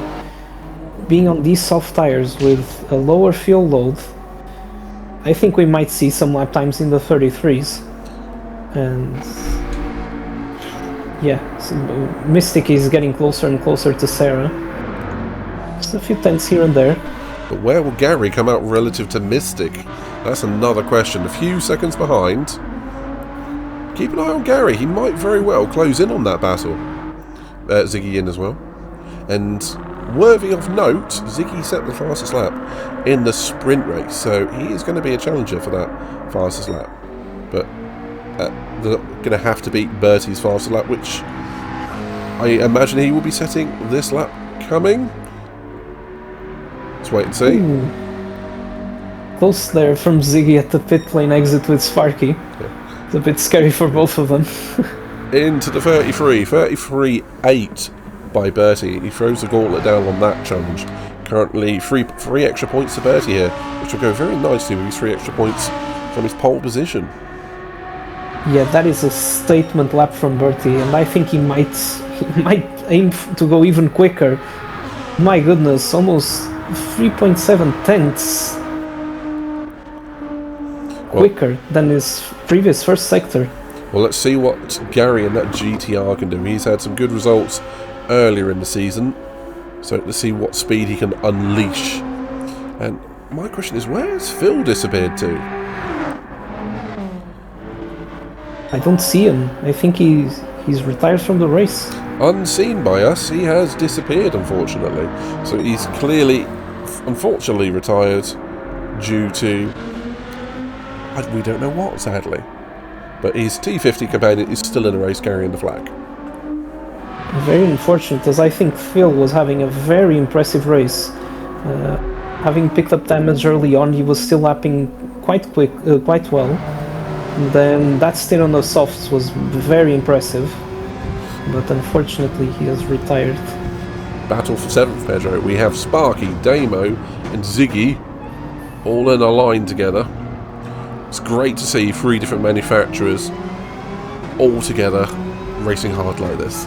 Ziggy on those fresh soft tyres, Damo on mediumly aged soft tyres, and Sparky on mediumly aged medium tyres. So a complete contrast here. But Sparky doesn't make it easier on anyone. He drives right up to the letter of the law on defence, and then sometimes stamps on it. But he is very hard to get past. But Ziggy looks like he's trying to force his way through. Yeah, going up the inside, trying to force Sparky onto going the long way round, and he makes it work. That's exactly what he was looking for. Great driver from Ziggy there. Use the grip of that soft tyre on the inside of the corner. Now, that will be Sparky down to P8. Damo right behind on very similarly worn but soft tyres. Will have the speed over Sparky for a short while before it flips back to Sparky. So if Damo's going to get past, he's going to have to do it now.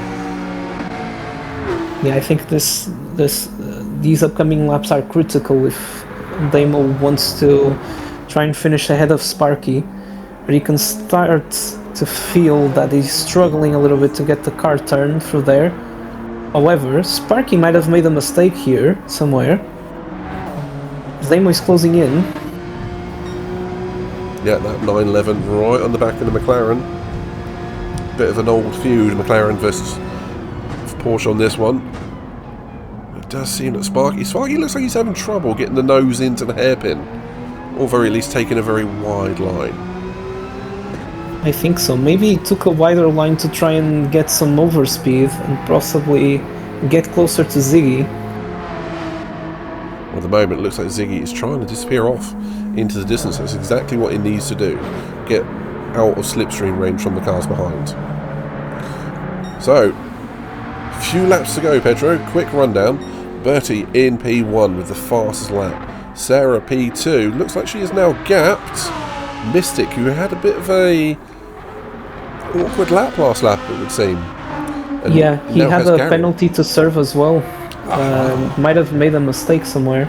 Right, that would be why he now has Gary for company on that soft tyre in P4. Iceman P5 having a great race, but he's now got Joe for company. It's going to be fairly worn softs versus rather old hards, but it's going to be a really strange scenario there for Joe and Iceman, because the hard tyre is inherently a little bit slower, but will wear much, much slower. So that's going to be one for the last lap or so. So Joe in P6, go for it. If you don't mind me adding, just Joe getting overtaken by Iceman at the chicane on the last lap, and you raise a very good point there. With obviously Iceman really needs to make the most out of the advantage he has on these soft tires, Otherwise, Joe might have something to say on the last laps. Exactly that. We have seen that before. So yeah, Joe in P6, Ziggy in P7, who has stolen the fastest lap. Yeah, I was going to mention, I saw it as he was going to the final sector. He was almost 4 tenths up on Bertie's previous fastest lap. Interesting. Sparky P8, now creating a little bit of a gap to Damo, whose soft tyres are going off in P9. Lyle in P10, having a little bit of a quiet one today, not winning like he did at Yamagira, the sprint race last week, but still having a solid race. Druid P11, Dejan Cypher very, very strong in the sprint race earlier on. Feature race just hasn't quite come together for him today after that spin. And Murph in P13, with 2 retirees of Simon and Phil. Now, out front, Bertie picking up a half-second penalty. Pedro, might he pit on lap 39 and go for soft tyres? Ooh, I was also going to add that Sturdy, I think, left the race at some point, because I don't see him out on track anymore. But in regards to what you just asked about Bertie, we might very well see him go for it and take the fastest lap away from Ziggy again. Well, also, as a little bit of news, we just had Mystic lose a place to Gary, but Mystic slotting directly back into Gary's slipstream and enough fighting all the way down the back straight. Ooh. All that understeer. Hitting the ball there. Understeer, a little bit of contact. They're going to have to be careful into the chicane. Miss it late on the brakes, doing what Sarah did to him earlier on. Good driving from that pair there, but Gary's going to have to get this done very quickly because those soft tyres will start to go off in the next lap or so. It's down to the point where the mediums and the softs are roughly equal to each other. Bertie. Yeah, this helps Sarah as well. The more they fight, the more it will help Sarah, as she's gained a little bit of time on them two behind her. Yeah, at this point in the race, I would imagine Sarah's just bringing the car home. Bertie's in. Bertie's in. I'm going to. You were just predicting. I'm going to say this exactly once. I just called it.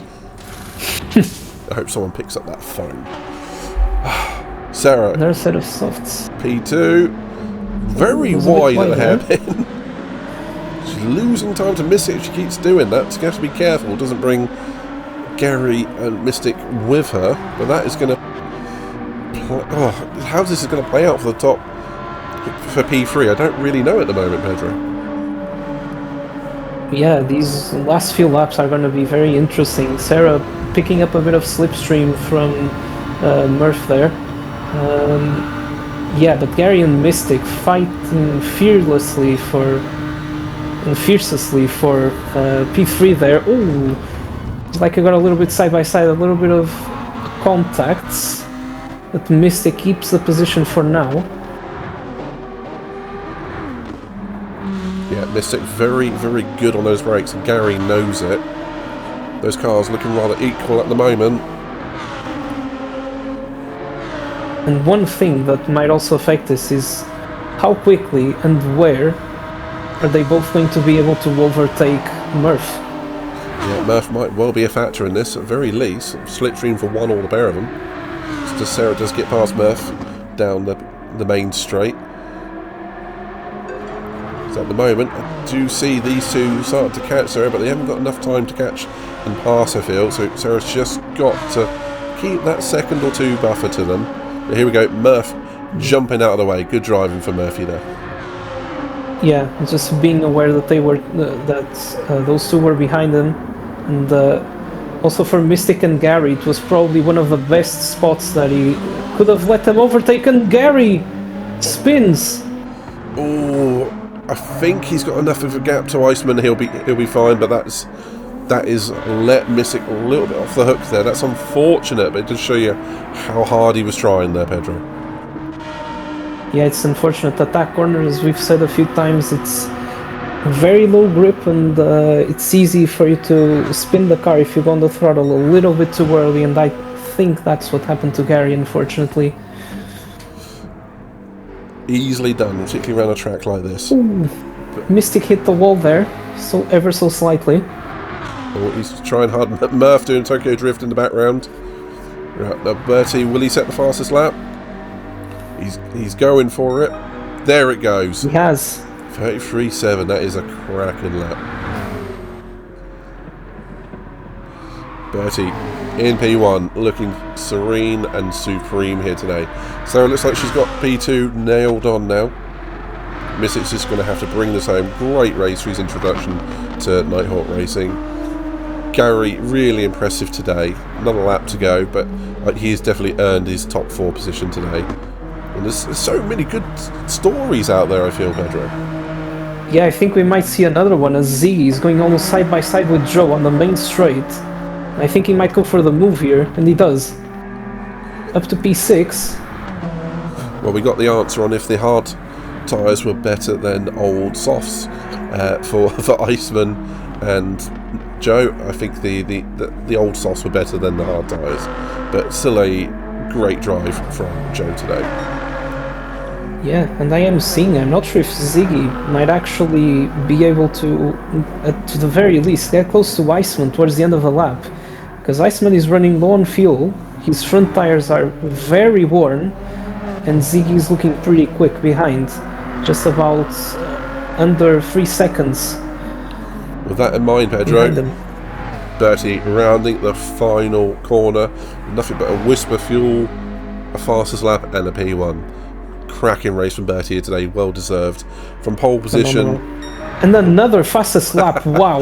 6/10 almost. I don't know how he did that. That is blowing the opposition away. Wow. Brilliant drive from Bertie here today. Sarah P2, well deserved.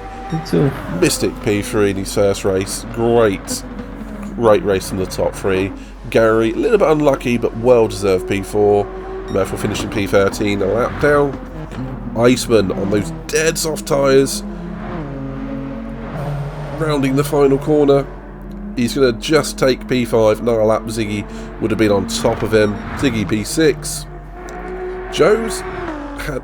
I thought he had an incident there for some way. He dropped in a few seconds. But those hard tyres not suiting the car in the end. Sparky in P8. Druid will take P9. Druid, I think, might have just overtook Damo right at the end there. Yeah, Damos looks like his left front tyre has died on the final lap. I don't know if there's any contact between them. There wasn't. Just as well. Lyle, P11 with a dead rear tyre, pushing his luck a little bit. Dejan Cypher in 12th, and Murph already finished in 13th. That was a cracking race, Pedro. Wow.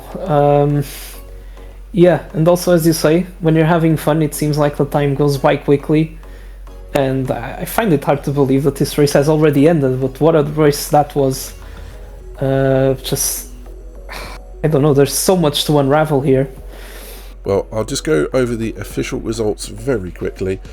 Well, there was only 3 time penalties given throughout that race. We do have Sparky, who received a 2-second penalty, which I believe may have been for defensive weaving. Not certain for it at this point. And the other 2 were 10-second penalties for Murph and Sturdy, but it won't affect anyone's position here today. But just a quick rundown: Bertie with fastest lap, pole position and P1, then Sarah Hawkey, Mystic, Gary, Iceman, Ziggy, Joe, Sparky, Druid, Damo, Lyle, Dejan Cypher, Murphy, and then we have obviously Sturdy, Simon and Phil, who have retired during the race.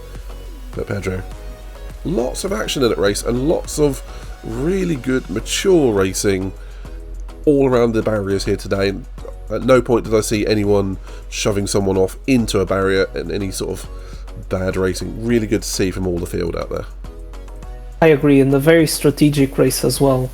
You know, with a bit of the offset, especially between the, the top 3, always opened up a lot of possibilities for different strategies to happen.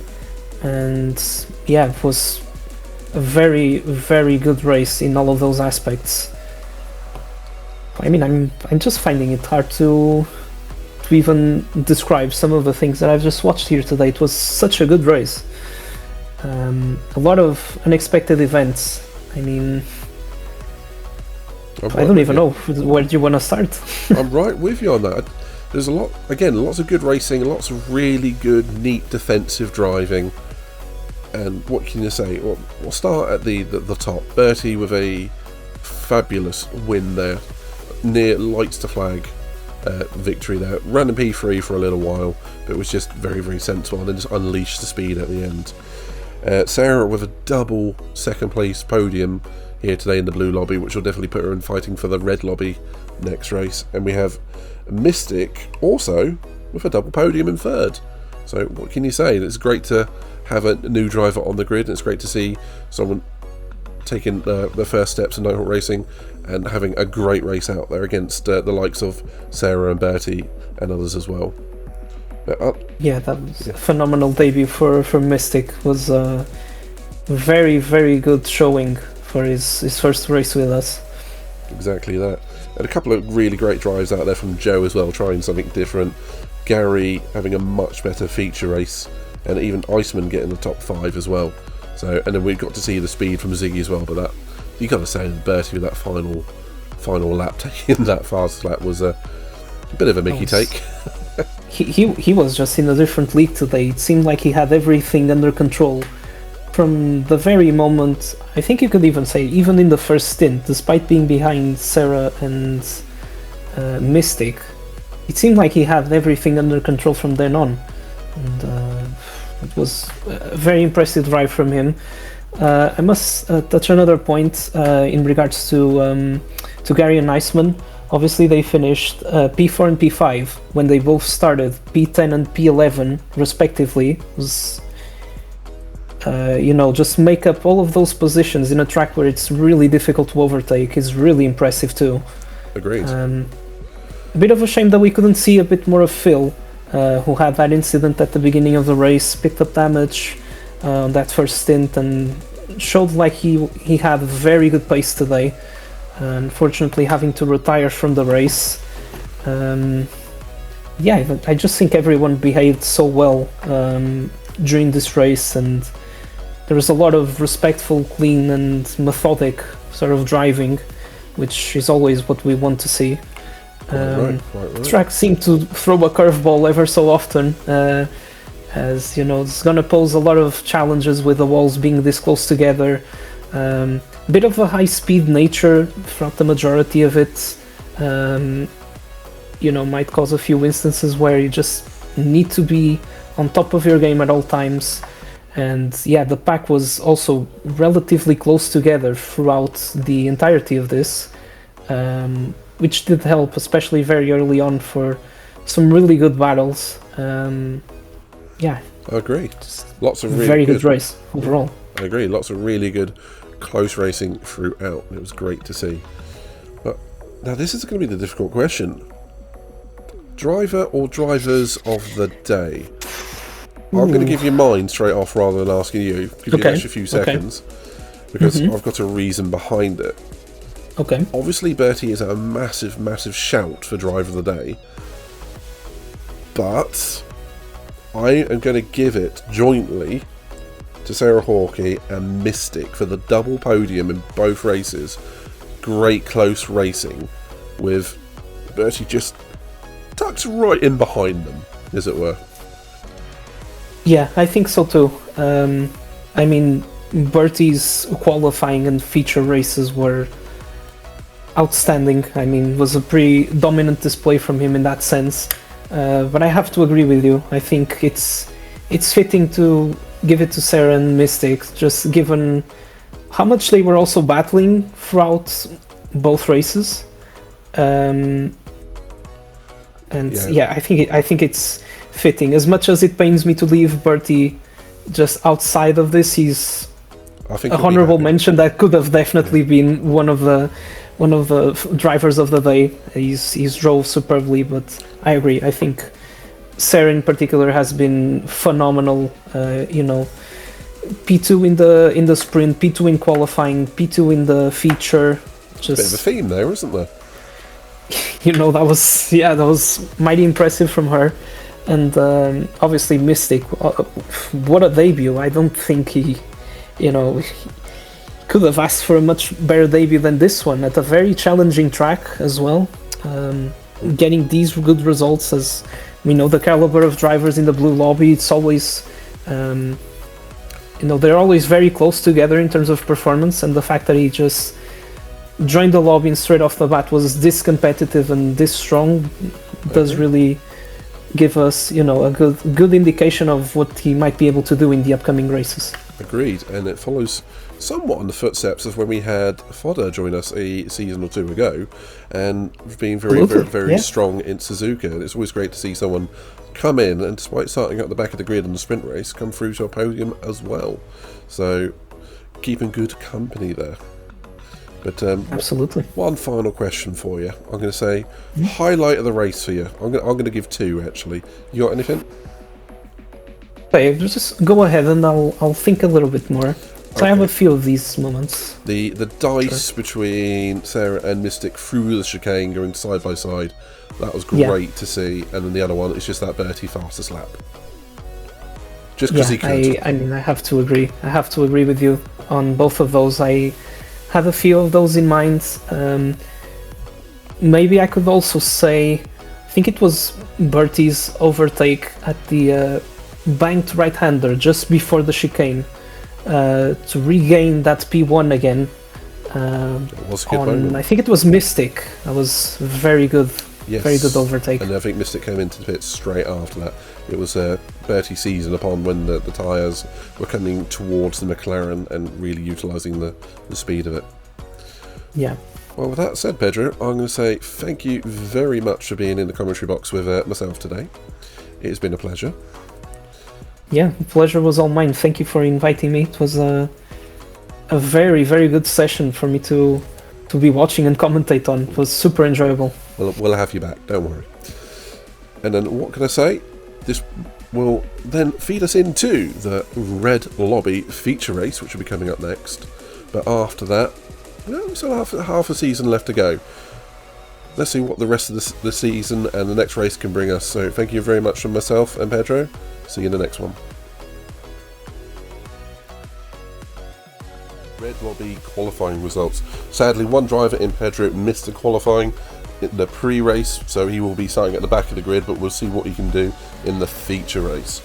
But with that, we do have McManley on soft tyres taking pole position on a 1 minute 32.3. Absolutely cracking lap from him in that 4.58, taking pole and the 3 points that come with it. Then in P2 we have Charlie with a 132.4, barely a tenth of a second behind him. And then our reigning champion P3, Dark Lord GT, 1 minute 32.5, also on soft tyres. Then in P4, Mr. Fodderboy himself, 1 minute 32.7. Then Katie the Guy, the first of the medium runners, on a 32.8.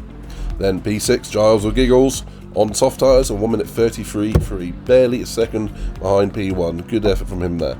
Then in P7, the next of the medium tyre drivers, 1 minute 33.4, is Kirk. And then in P8 we have Sophia on the mediums setting a time of a 1:33.463, very close to Kirk's time. In P9 we have Coach on the mediums setting a time of a 1:33.4, very closely followed by Midnight, also setting his time on the mediums with a 1:33.5. And in P11 we then have Sophie on the mediums as well with a 1:34.0 flat. In P12 we have Mercedes also on the mediums, I'm sensing a theme here, on a 1:34.1, and then Nigel P13 on the mediums as well with a 1:34.6, and then rounding off the qualifying results is then P14 with Citily on the mediums with a 1:35.4. I sense a theme there towards the back end of the grid, the back half, all setting their times on the mediums. Very close times, in fact, obviously between all of the drivers, but I think it should be a good race. Obviously, the top half on the softs, they're going to get away quick. But I'll be interested to see how those back half drivers do Midnight. Quite right, and just eyeballing it, top 13 all within 1.2-ish seconds of pole position. So a very, very close grid. Sadly, I believe Citily didn't manage to hook up a lap for this one, but I think he'd be happy to be at the back and do his own sort of strategy. So that'll work out for him in the long run. But yeah, Sarah, the top half of the grid, more on soft tyres, which we'd expect, with the back half of the grid focusing on the mediums, but I think this is anyone's race. And to focus on a few drivers, just the names in there. I can only think 5th place Katie Lakai is looking solid, particularly with that lap time, only half a second down on pole position on the harder stepper tyres. But you have to give full credit to the top 3, particularly Matt, Charlie and Dark Lord. They look very racy today. Yeah, and I think obviously Matt can be very proud of his time that he set there. Only a 10th in front of Charlie, but you know, those two, they're always good in qualifying. So I'm sure Matt will be happy that he just pipped Charlie on this occasion. But also the Dark Lord being not too far off as well. Those top 3 only separated by 2 tenths. So it's a very close grid across all of the drivers, in fact. But yeah, it'll be interesting to see how those top 5 get away. And it could be, you know, battle from the start to the finish. Quite right, and after that sprint race we know who to be keeping an eye on, particularly drivers like Giles, who had a bit of an interesting one in there, so watch him on the first lap particularly. With that in mind, Sarah, I think it's time to get to the race and over to the commentators.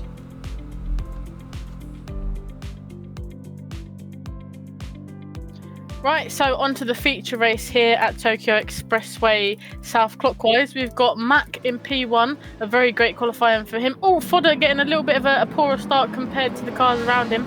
Unfortunately, that is just the Porsche on the start. But Mac getting a nice clean getaway into that P1 position. And it looks like the top 4, top 4 and 5 actually, all battling it out at the moment. But Ziggy, a very busy start there. Yeah, and I've noticed that Giles, he had some problems at the start because his car got stalled and someone crashed into him. Well, they tried to avoid him, but he had some problems. He's now on the go, but definitely something happened there.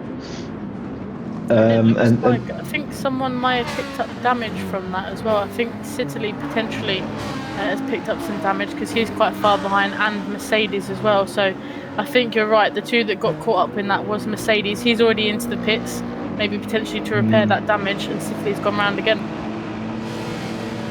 Yeah, so something happened there. It was strange because I saw the car just stalled there. Well, everybody was trying to avoid him, but unfortunately, it's quite difficult, you know, to be absolutely aware. And if a car just shows up stopped in the middle of the track, it's difficult to avoid it. Yeah, no, for sure. Obviously, you've got to have reaction speeds like very quickly to get out of the way there. And unfortunately, if you don't see it right at the last minute, it's quite hard to avoid it. But unfortunately, Citily and Mercedes getting involved in that. But they seem to have, keep going. Mercedes gone in and repaired that damage. He's out into P14, and looks like we have lost Giles, unfortunately, after that technical difficulty at the start. Obviously, sad to see him go. He did have a quite good sprint race, so obviously sad to see him not in the feature race. But nevertheless, we look at the grid again. We've got Midnight in P11. He's dropped down a little bit off the start. And talking about tyres, Ziggy, our top 4, which was, I believe, Mac, Charlie, Dark Lord, and someone else, they were on the soft tyres, with Giles on the soft tyres as well. Everyone else has opted for medium tyres. Yeah, let's see what the race brings to all these folks. I mean, this is going to be a strategic race. It's a little bit different than the sprint. It's not so feisty. The guys will be playing with the brain as well, not just pure pace.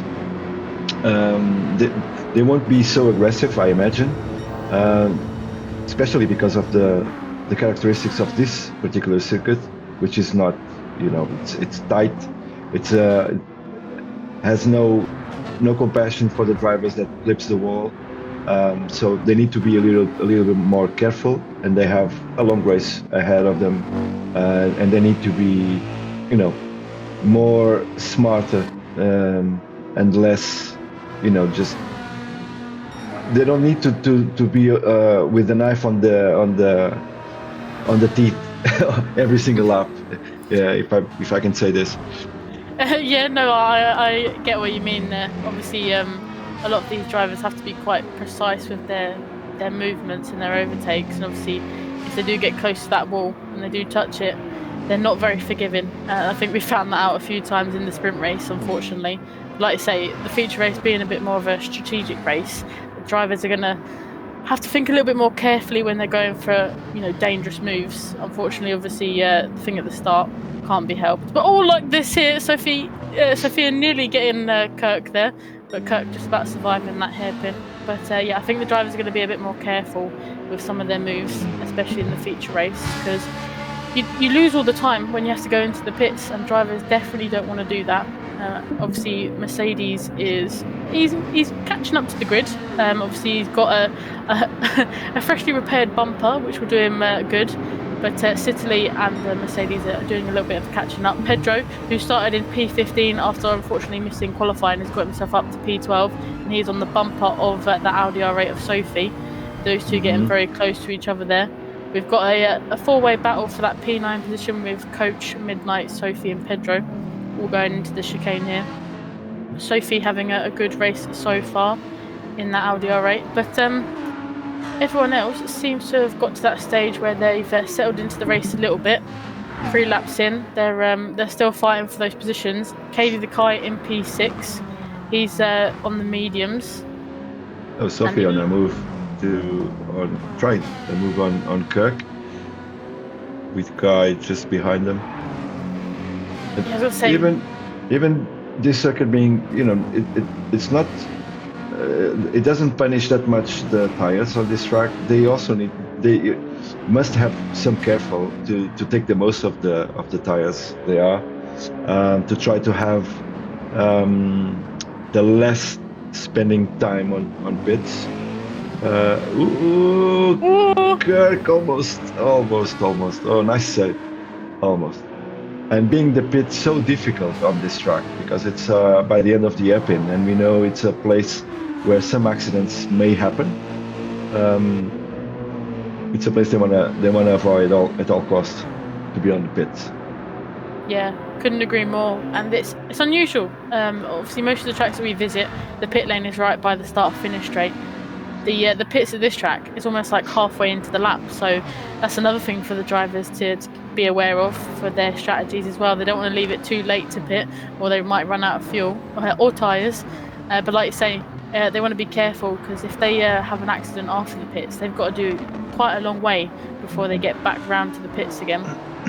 But we just caught Kirk having a little bit of a battle between himself, Sophia and Katie the Kai there. It looked like Katie the Kai and Kirk came together a little bit, which unsettled the Genesis, but like I say, it was a good save by Kirk. And he's kept on going. Katie the Kai himself has made up a few moves as well. He's got into that P5 position at the moment. Fodder went for a move on Nigel and got that done and dusted. And Katie the Kai is now on the charge for Sophia in that Mercedes. Yeah, and I was watching Fodder, currently P6, and he's just running on softs. So he's in the middle of some medium tire drivers, which means that he needs to pass these guys. He needs to overtake them and to try to, check out of them, to find the gap, to allow him to have some pit stops, more easy pit stops, and not lose that much time on track. Because right now, how it stands, he's not gaining anything. The first 3, Mac, Charlie, and the Dark Lord, they're already way ahead of P4. All 3 on softs, and that's where Fodder should be at this stage. But it seems like he's struggling with something, maybe with the traffic, maybe he clipped the wall or so and lost some time. But he needs to be careful, otherwise he will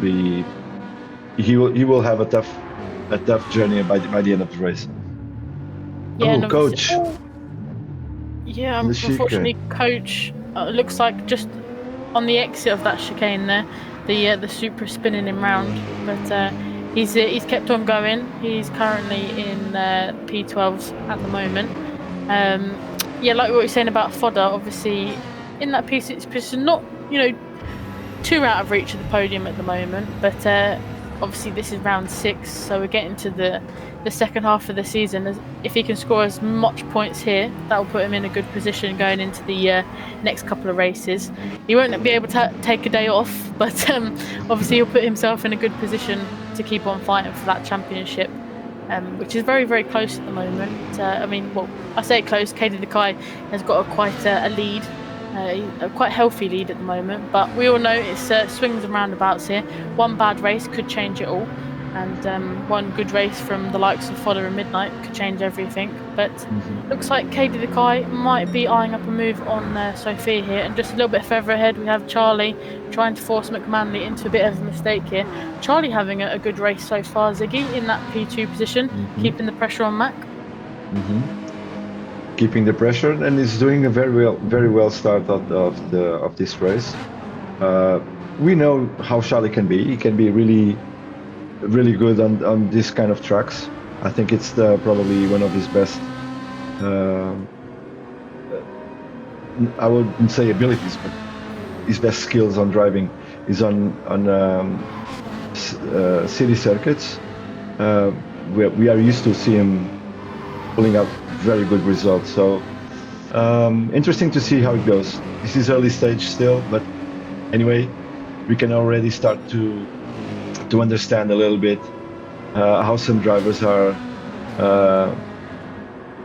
behaving and taking into this race. Midnight, for instance. I mean, I'm used to see him a little bit more further up on the race, but we know how he is whispering those tires. So let's see what surprises can he present us tonight. Yeah, and it's a good point you raised. Obviously, the Midnight starting on mediums, and you got the likes of Fodder on the softs. Well, the top three on softs, they're already nearly over halfway worn. So they've obviously gone for a fast, quick getaway. But the likes of the people behind them, they can go a little bit longer into the race. So, like you say, the top three, they've nearly checked themselves out from the rest of the pack. Not quite as yet. I think it's still very much open strategy-wise for a lot of people. But talking about strategy, Dark Lord, I think, wants to get in front of these two as quick as he can. He's getting closer and closer to the top two at the moment. But he's having quite a consistent race, is the Dark Lord, around here. And I think the soft tires, the drop zone should be coming this lap or next one, where we will see the medium tire drivers starting to match the times from the guys in front. So it's going to be interesting to see when will the first stop occur. Yeah, you raised an interesting point over there with the crossover with the softs and the mediums. Obviously, the top soft runner in Katie Nakai at the moment in that P5 position with Sophia just in front. They're not too far away from the top three, so it's going to be interesting to when the top three decide to pit. I believe they are catching already. Katie Nakai and Sophia are catching top three. They're a little bit more closer than a couple of laps ago, so I think we are entering the danger zone. Danger zone.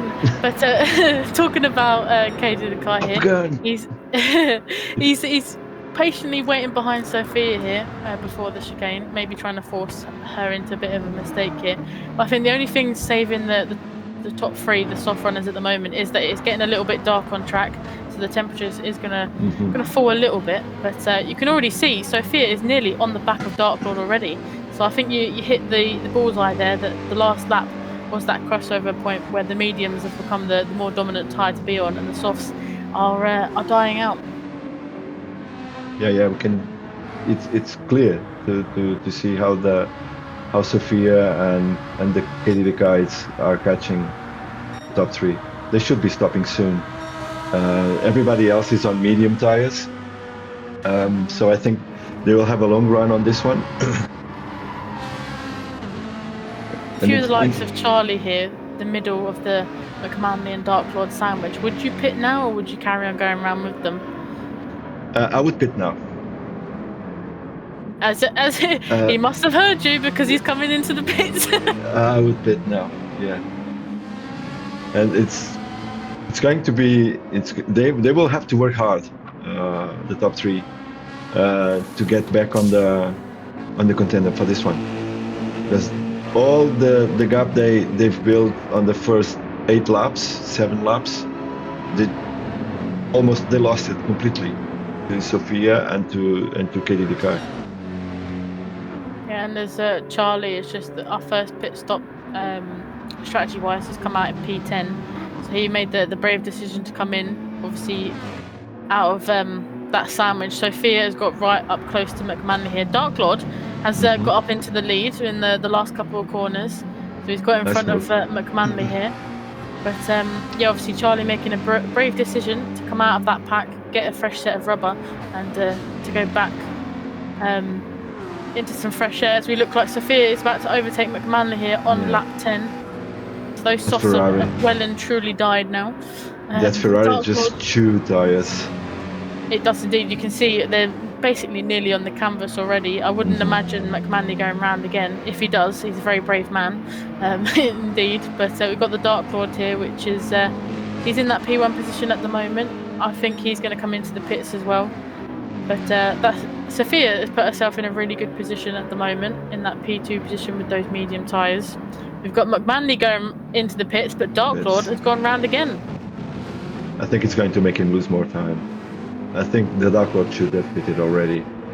And these two, Sophia and Katie Lekai, they are really clever. They are just, without pushing that much, they are just, being there, being around, being close. Yeah, their presence is just enough to maybe put the Dark Lord off.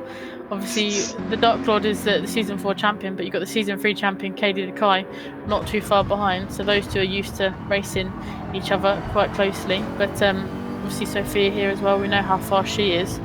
I'd say the Dark Lord's tyre was in a little bit better condition than McManley's and Charlie's, but still not probably giving him the grip that he wanted, as it looked very squirrely coming out of that chicane there. I think Sophie might even chance her arm for a move here before turn 1. And she is. Yeah, the two going side by side into turn 1. Dark Lord braking a little bit later. Sophia staying behind for now. Obviously you don't want to get in an accident in that turn 1.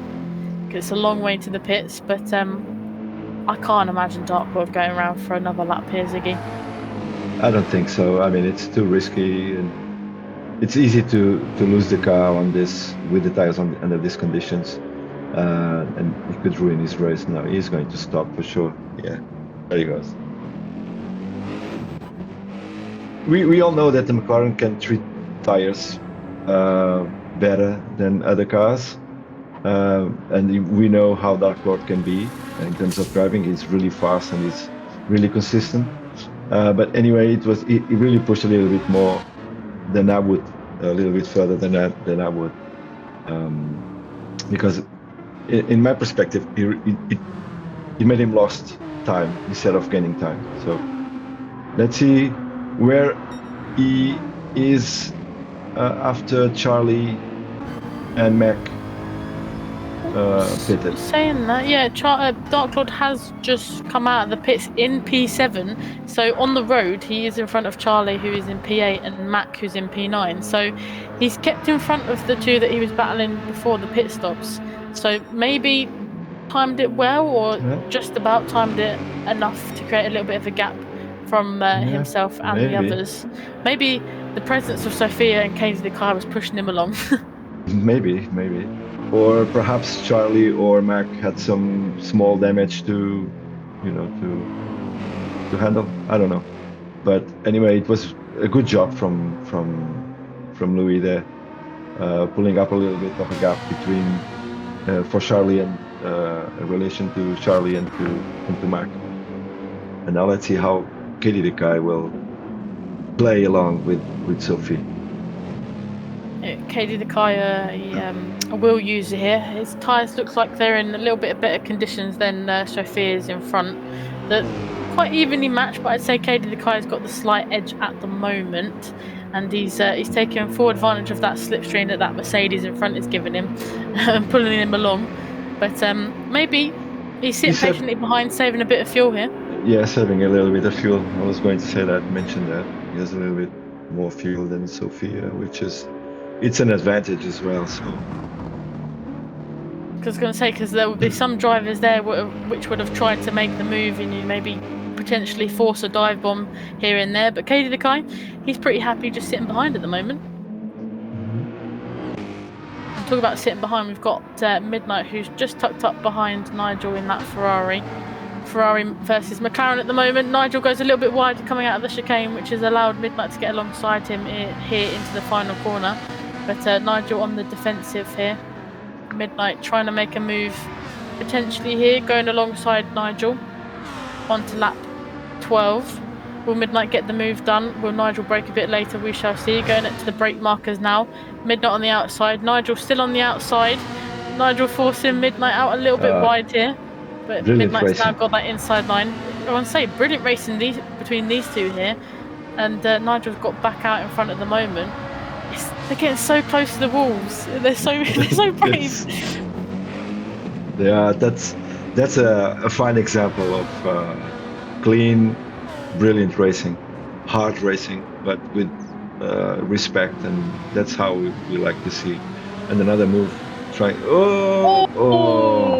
That's not how you. I was gonna say, what a shame that battle ended in Nigel having a little bit of a spin there, but it looks like he maybe got on the throttle just a little bit too early coming out of that corner.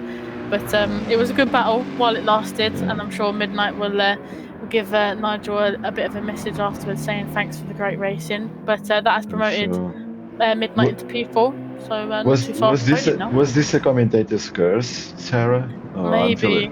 We're sorry, Nigel. We're sorry, Nigel. But yeah, obviously, we didn't do it on purpose. I'm sorry, Nigel. We're sorry. We'll shut up next time. But Dark Lord has gone for a move here on Pedro, catching Pedro out a little bit by surprise. They're going into the chicane and showing us why he's Season 4's champion. But tucked up just in front, we have Katie the Kai still tucked up behind Sophia.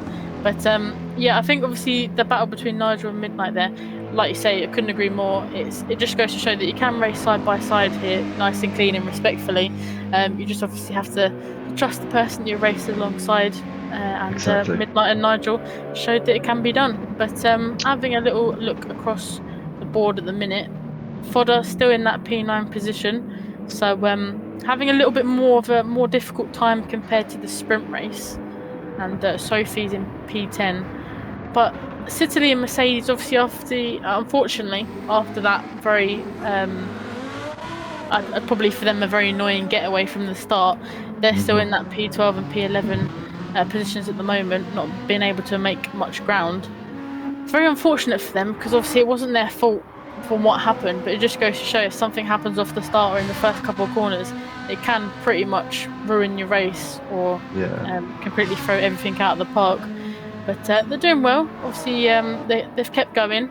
We've got McManley in P13 and Coach as well. Obviously, after unfortunately the first couple of laps incidents, he's in P14. But 14 laps in, I think it's maybe a bit too early to call who's the winner. But how are you finding the race so far, Ziggy? I'm finding it quite interesting. We can definitely understand there's a lot of strategy here. Drivers are more careful in terms of thinking on the long term instead of just floor it down and chase the result, because there's more things that we need to think of, like the tire wear, the fuel consumption, no risky moves unless there's a real clear chance there.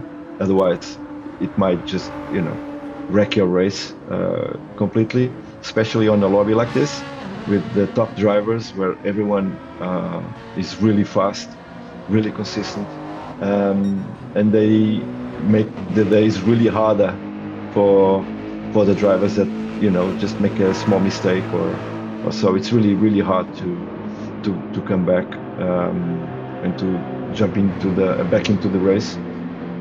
So I think for now it's interesting. I've already noticed that Midnight in fourth. Remembered like maybe 6 laps ago, I was mentioned that it was ninth at the time. Maybe obviously with the pit stop that already happened, he moved up a little bit in the table, but the strategist is showing his work and his talent behind the wheel and the way he thinks the race is. It's a long race. No need to give it all on the first couple of laps. That's something that we are used to see from Midnight. Is to be really consistent, no mistakes, raw pace, absolutely on spot on. So interesting. I wouldn't dare to bet on anyone at this point. It's too early. It's too early. Yeah, I agree with you there. And obviously going back to Midnight, people don't see obviously the amount of hours and the amount of practice that Midnight puts in. And obviously thinking up of those strategies. He doesn't just come up with it overnight, I can assure you. He does take his time, and he tries to make sure that they work out 99.9% of the time. And it looks like he is coming in for a scheduled pit stop now on lap 16. Looking like he's going to pick up some fuel and a fresh set of rubber. But talking about mistakes, on the other hand, though, Sophia in P1 has picked up a half-second penalty. So the time may have come where... that Katie the Kai will get into that P1 position, and it looks like the two are nearly out of fuel, so I think we'll see the top two coming in for a maybe not some tyres necessarily, although they will probably put on a fresh set of rubber, but their tyres looking a little bit more better condition than their fuel tank does at the moment. I believe they will put some tyres on, maybe another set of mediums. We'll have to wait and see. But yeah, for now, these are the two that we need to watch. Sophia and Katie the Kai doing a brilliant race, both of them. Yeah, talking about people who are doing brilliant races. Kirk, after the first couple of laps, getting a bit tangled up. He's in P3 at the moment and is looking pretty good. Obviously, a long race to go, but obviously we saw him have a little bit of a unsettling movement with the Genesis earlier. He seems to have got to grips with it a little bit better here, and now that he's got going, it seems to be paying off in his favour at the moment. Although it looks like he's coming into the pits now as well. He's coming into the pits now, yeah. As well as Sophia and Katie the Kai come into the pits. We'll see where that promotes Dark Lord. Dark Lord has just gone round into that P1 position, so he's looking good. Although that fuel tank, he will definitely have to come in with the next couple of laps, because that is looking like he might run out of fuel very soon. Was this strategy, or he forgot to put some fuel in? Because those he forgot. Oh no. Yeah, I was going to say, those tyres look mighty fresh, but it doesn't look like he picked up any fuel whatsoever. So I think potentially he may have forgot that the car required fuel. So I think we're going to see a unscheduled pit stop from Dark Lord in the next lap or so.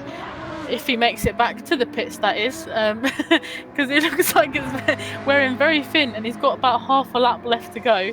So I'll be intrigued. Maybe he might be kind of coasting to the pit lane very shortly. And I can see Pedro just in the distance. He's got a little bit more fuel, but he'll be coming into the pits very soon as well. Yeah, that was an interesting call from the Dark Lord there. He doesn't normally forget, but he has in this one. Let's see how it works in the end regarding Mac and Charlie, to see if he actually have pulled out a gap on them. I say, talking about Mac at the moment, he's got himself right into the Katie the Kai and Sophia battle. He's put himself in between Katie the Kai and Sophia. Sophia obviously on the fresher rubber. She's looking like she's going to the outside and wants to be into the inside of this corner here, but can't quite get the move done on McManley at the moment. But yeah, he's put himself in an interesting position in between that battle that we had earlier. And it looks like Katie the Kai is getting very close to Mercedes, who's in the other GTR. But yeah, Sophia probably is saying a few questionable words to McManley for getting in the way between herself and Katie the Kai. But this Sophia could be a good battle. Sophia, a lot of things happening now on the pits. Dark Lord, Pedro, Sophie, everybody was stopping. And I think the Dark Lord have put up some softs. Yes, I think he has, and he has gone for a full tank of fuel this time. Some fresh rubber and also a full tank of fuel. That does drop him down to P9. So he's got a little bit of a difficult task on his hands to get back up to that podium fight again. But like you said earlier, I wouldn't write him off. We're nearing halfway into the race, so he's got half the time to do it, but he's fast, he can do it. I think that McLaren may be filled with rocket fuel anyway, so I wouldn't imagine it would take him too long to get back towards the front end of the grid. And as we join the front end of the grid again, we've got Charlie in that P1 position, just kind of having a nice cruise at the moment. Fodder in that P2, he seems to be going quite well as well. And then we've got Cady Dekai after that very recent pit stop in P3, so he's in a great position at the moment. But anyone and then coach, I think he hasn't stopped yet. Coach, Midnight, Nigel, Dark Lord, Kirk, Pedro. Yeah. Charlie has the fastest lap so far. I think everybody's settling down a little bit now. It's getting darker as well, temperatures are dropping, tire wear won't be so hard and so harsh from now on, so everybody is trying to figure out what to do on the second half of this race. Or maybe they all have already a plan. I like to improvise on my races, to be honest. Same here. I go in fully with I ask for a plan. I never really go in with my own plan. I kind of ask for help with a plan, and 9 times out of 10 I will get the help. But sometimes that help goes completely out the window when I do some silly things. But like you, I like to improvise on the spot. I like to improvise. I think some of these drivers, they go in with a full plan, and if they deviate from that plan, they can get a little bit out of their comfort zones. But talking about obviously Nigel at the moment, who I'm on board with, he's not too far behind the Dark Lord here. He's had a good race. He's been quite consistent. He's had obviously that battle with Midnight earlier on, and unfortunately obviously it ended in the spin, but he's not dropped too far back from the rest of the pack, so I'm excited to see where he ends up. And I love this livery, to be honest. Yeah, I was just admiring the livery, doing a full 360. It's pretty cool. It's retro livery from the Lotus from the early 80s, I think, F1. It's something similar. The John Player special livery. It's the colors. I mean, the colors is taking me into that, to the Lotus from the F1 season of 90. Ellie DeAngelis. Well, never mind. I'm already floating away from this race. I think everyone's done an amazing job this season, especially with their liveries. They look good all the time, but I've got to say, there's something about night races. I think they just make the liveries look 10 times better. Even more beautiful. I think everyone's done an amazing job on their liveries this season, and it'd be hard to pick a favourite because they're all so good. But it looks like I just caught either Nigel or Kirk flying through the chicane there. It looks like they were doing a little bit of a Tokyo drift around here, which we haven't seen so much of. They are in the right place to do the drift. True, maybe towards the end of the race we'll see a few more people pulling out the drifts with some dead tyres. But we've got Charlie coming into the pits now, out of that P1 position. And we have Fodder taking that P1 now. We do indeed. Obviously, a bit of maybe a difficult start to the race, but midway through, Fodder's back into the lead. Probably his favourite position in the lead at the moment. Obviously, fresh track in front of him. And Coach is stopping now, finally. I'd say that's a hell of a stint from That's from a Coach hell of a there. stint. And Charlie as well. So Charlie's just come out in front of Nigel and Kirk here, so he's got himself in a good position. He is not too far behind the Dark Lord here. Obviously the Dark Lord being on the softs, he's mighty fast, but he has got a full tank of fuel now, so he might not get the full advantage of those soft tyres in this medium stint, Ziggy. But obviously, interesting strategy because he had to obviously own up to his mistake of not putting any fuel in, which might have hampered him a little bit. But obviously, He's doing all right. softs- He's doing all right. Yeah. He's moving up. Now that we reached the halfway race, what do you think of who do you think has better chances to be on podium? Oh, that's a tough I know question. it's still early. But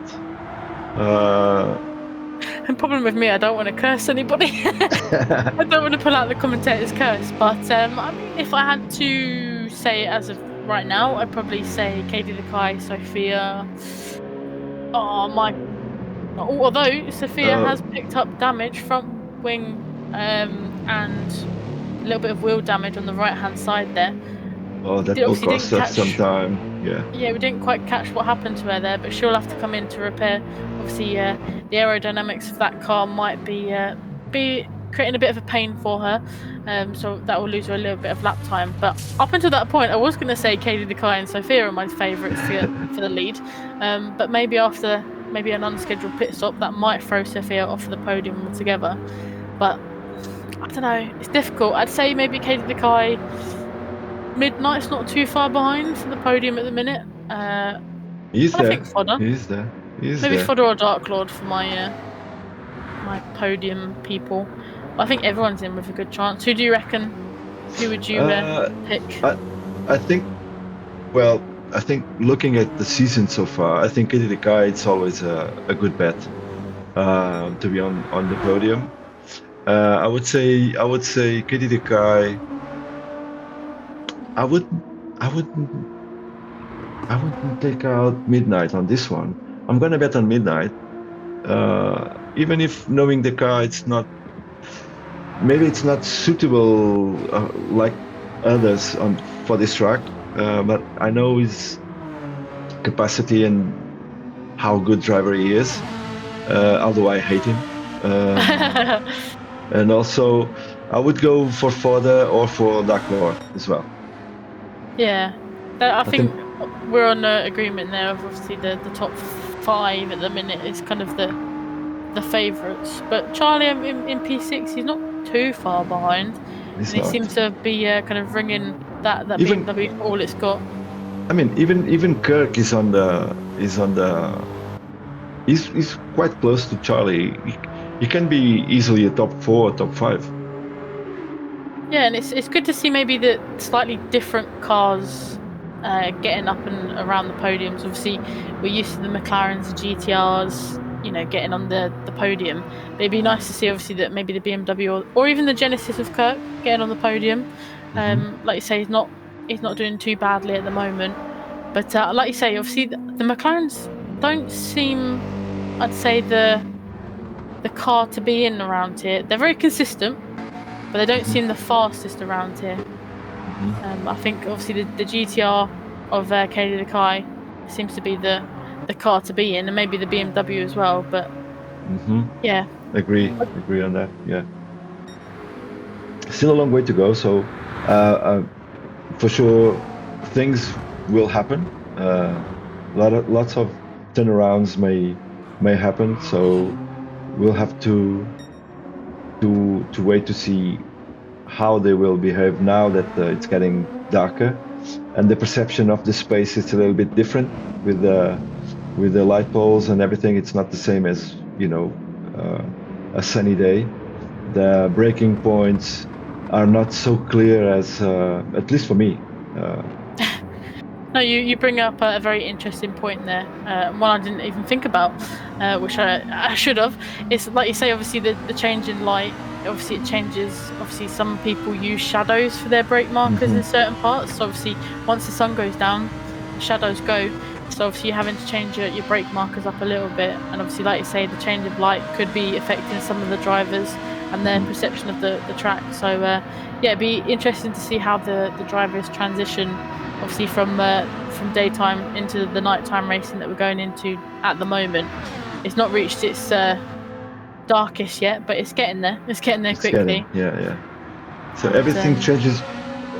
At least like I was saying, at least for me, everything changes in terms of I don't risk that much unless I know perfectly the track I'm racing in. Otherwise, it's and for instance on the tunnel section, one thing is what you are watching outside of the tunnel, and once you get into the tunnel, you get flashed by all of those lights, you know. That reminds me of the Monaco meme when you you go into the tunnel at Monaco, it's pitch black, and you come out and you get blinded by the daytime again. Exactly. So I believe that even in sim racing, it's the same. I mean, we have the same feelings. I think at least it happens to me, and I truly believe that some of these drivers may have slight changes in terms of driving. What happened to Nigel there? He clipped the ball on the pit entry. I think Nigel was trying to come in for a scheduled pit stop, but Pedro may have tangled up with him there, which brought both of them out quite wide. But Nigel still comes into the pit, Pedro goes round again. But yeah, bit of an interesting one there. But like I was saying, I believe that some drivers need to adjust, small stuff on their driving style while driving at night or driving at day. So it's natural, I think. So some of these that potentially seem a little bit more slower than others, they might change to the night. They may be faster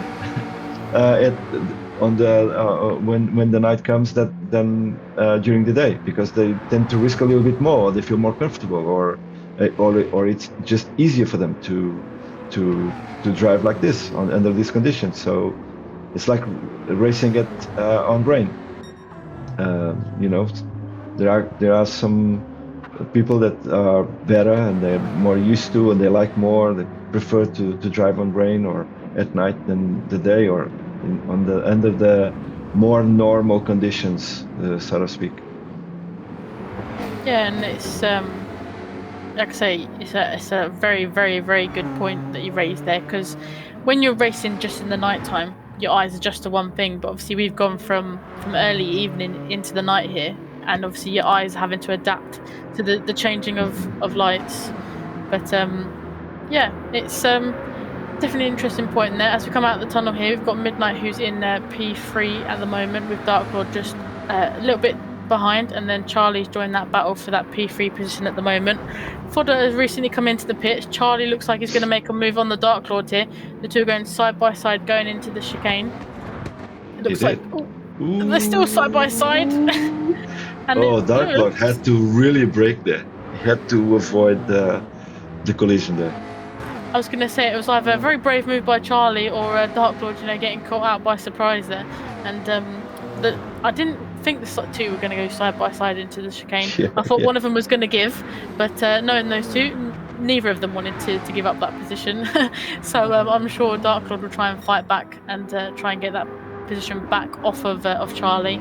But having a little look, we've got Kirk in that P6 position at the moment, and Pedro, in P7. He's having a little bit of a quiet race at the moment. No one is around him at the moment, so I'm sure he's enjoying, just kind of circulating around. And Nigel has come into the pits, and he's in the P14 at the moment. But it looks like, obviously, 27 laps in. We're 13 laps away from the end now. Everyone's got to that stage where they're a little bit spaced out. And will this be the last pit stop? Fodder has a new pair of boots and is on 8th place with only 14 laps to go. Oh, it could be. It could be. Let's see how it goes. I'll say if he looks after the tyres, it definitely could be the end for Fodder here. And as Dark Lord comes out of the pits as well, not too far behind Fodder, he's filled up about, say, just over 3/4. Yeah. So not a full tank. But hopefully that will get him to the end of the race. To the end? Yeah. Yeah, hopefully not another miscalculation by the Dark Lord there. One's enough. But I think everybody's reaching the point for the last stop. I think So maybe Fodder, maybe Dark Lord. This was the last stop, and Sophie, she decided to carry with that damage. She didn't stop for.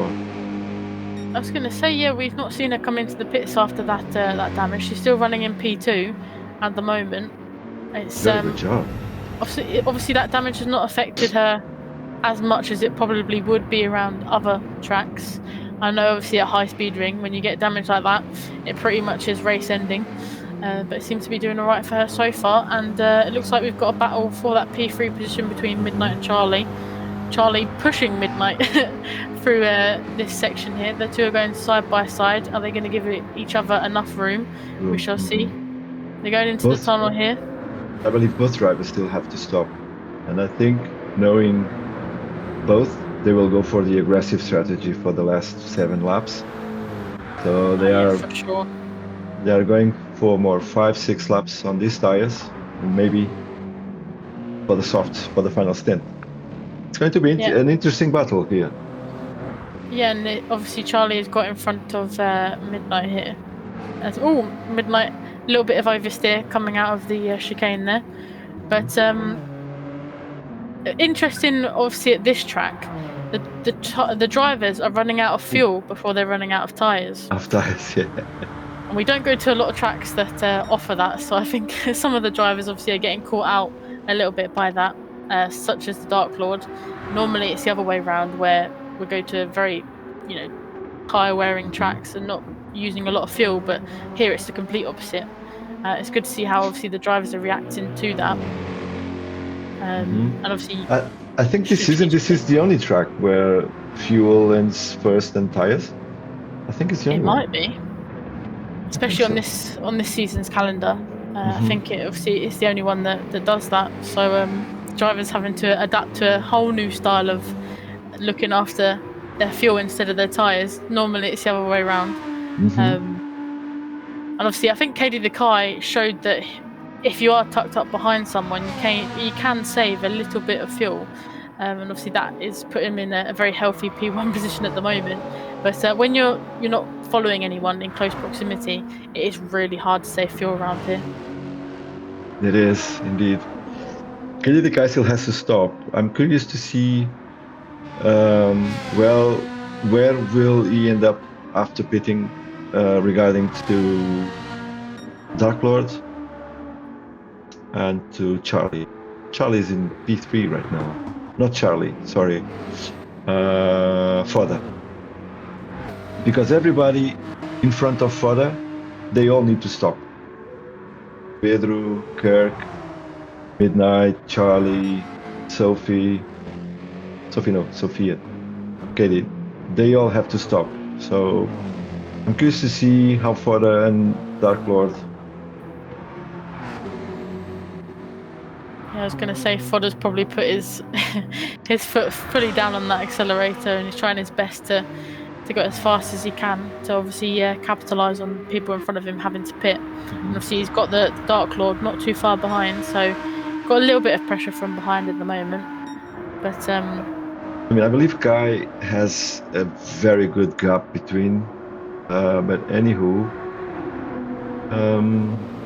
just curious to see. It would be interesting to see Katie Dekai getting out of pits with those two nearby, at least. Yeah, definitely be an interesting finish to the race here. Obviously, we've reached the lap 30, so we've got about 10 laps left to go. So it's still what to play for, but like you say, Katie Dekai has got a very, very healthy lead indeed to Sophia, who obviously is still carrying that damage. Wonder if when she comes in for her pit stop, will she repair it, or will it just be a quick in and out? So she's gone this long with the damage. She should do it now. Otherwise, Charlie and Midnight are catching up really fast. So she should do it now. Yeah, you can just about see obviously how far Charlie has managed to get in front of Midnight by, and he's trying his best to catch up to Sophia here, and it looks like he might have to pit. I don't think that's enough fuel to. Although it might be enough fuel, just we'll see. But yeah, it's going to be a close one. I'd imagine, obviously, like you say, the people in front of Fodder will have to pit again. And talking about Fodder, he is currently still in that P7 position. I was just having a look at Dark Lord. He's about a corner behind at the moment, so these two are going to get closer and closer towards the end of the race. Maybe helping each other, push each other along to maybe throw a nail in the works for the likes of Midnight and Charlie. It's all love. They all love each other, really.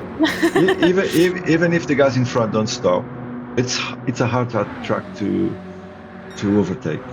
And we all seen how these guys can defend.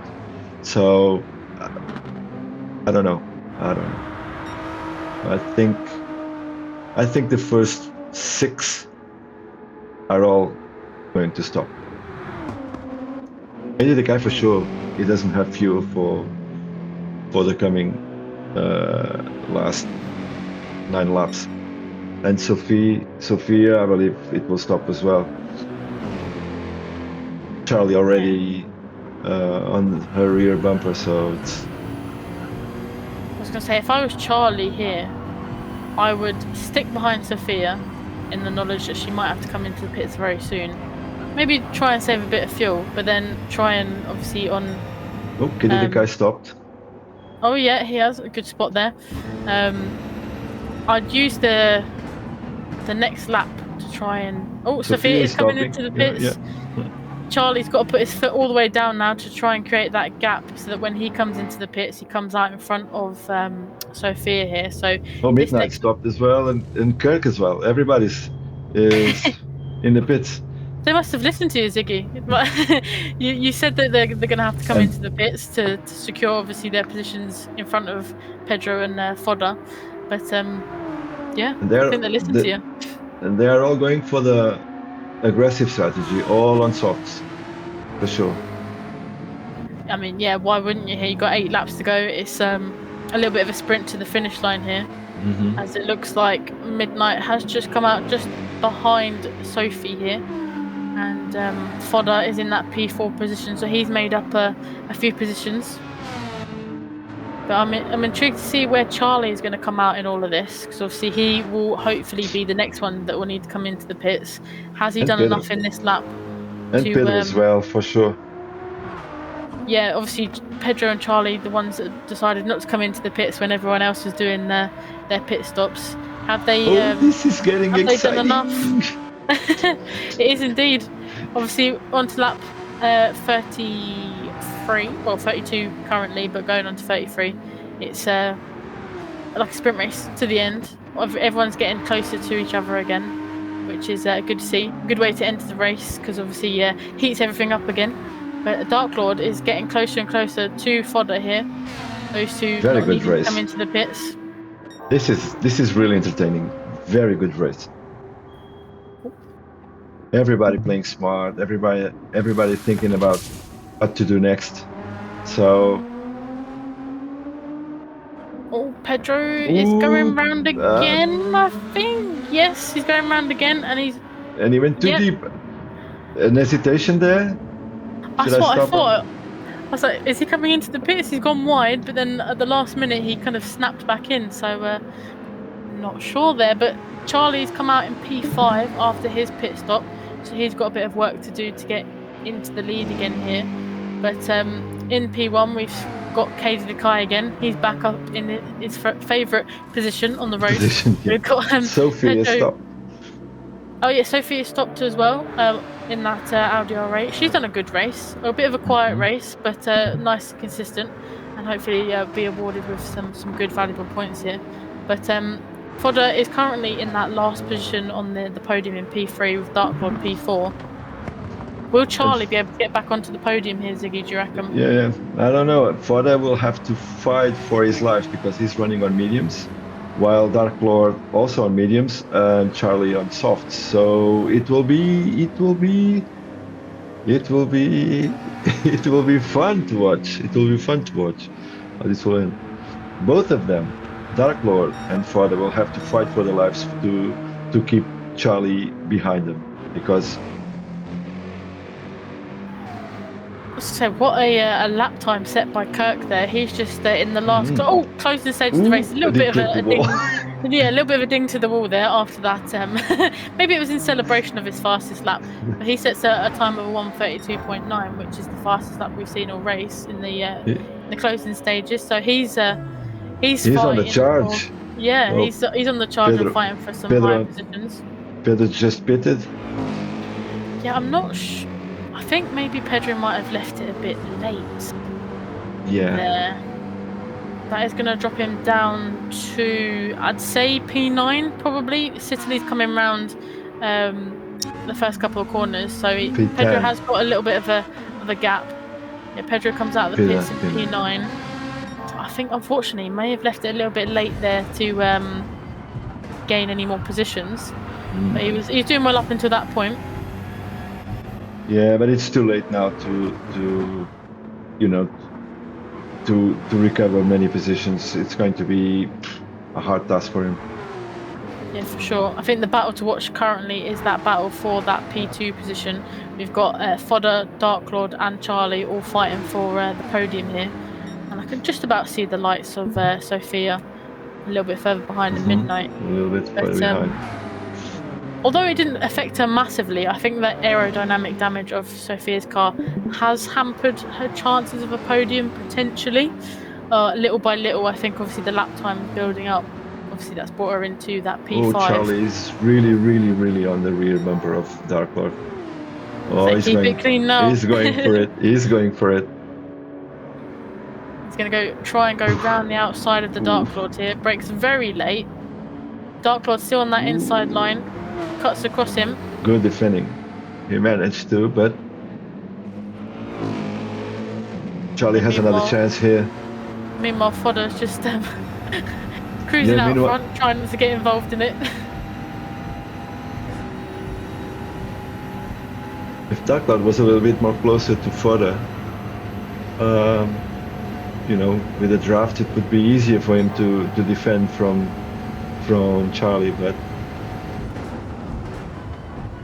the two are going side by side through the corner here. Clean though. Who's going to brake latest here? I think they brake at the same time, and again, it looked like Dark Lord went flying over that chicane there, over the sausage curbs. That was a risky move.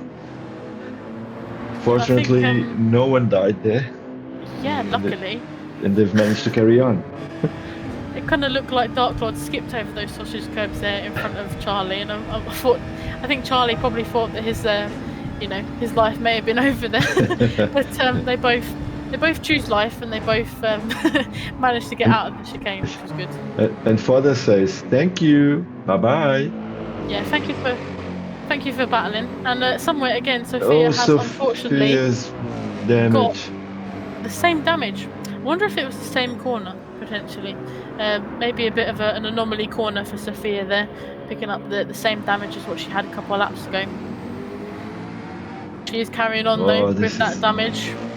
But we have got moving up. Ooh, interesting. Kirk and Midnight on the airplane. They were fighting. They are fighting. They are, yes. Interesting last laps. I don't think Midnight was potentially ready for that fight in that exact moment. I think Midnight was just trying to carry on as normal, and Kirk was, let's just say, forcing the door open. But, you know, sometimes you have to do that. You have to show that you're there. And he's trying to do it again here by going on the outside of this corner here. Midnight sticking to the inside line, going on the defensive, trying to keep on that accelerator. Charlie back on... No. On the chicane, Charlie was trying to... There they go again, Kirk and Midnight. Oh, Sophia! Oh, she saved it. Oh, wow, what a save. Yeah, I was going to say, very, very but lucky indeed. Yeah, but now she's vulnerable to both drivers behind her, to Midnight and to Kirk. So she cuts back into the slipstream of Midnight here.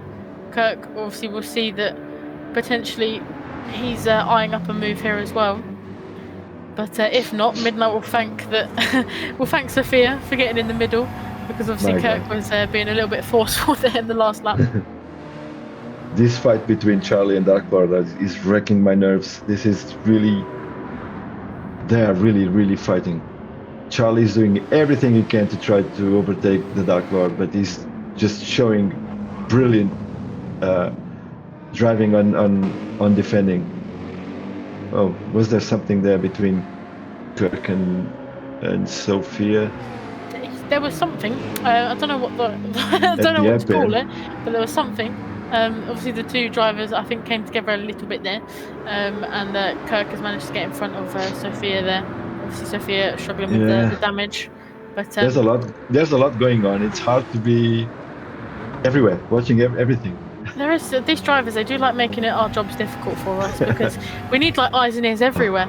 But I think obviously the battle to watch at the minute is that P3 battle between the Dark Lord and Charlie. But like I say, we've obviously got battles across the grid at the minute with Midnight and Kirk. Oh, Sophia! Sophia! Oh, not the end of the race that she wants, and that is a retirement. We have lost Sophia, unfortunately. After what was a tremendous race from Sophia's point of view, up until that point, unfortunately, the closing stages did not treat her very well. So I feel for her. She was doing a brilliant race. Yeah, she was indeed.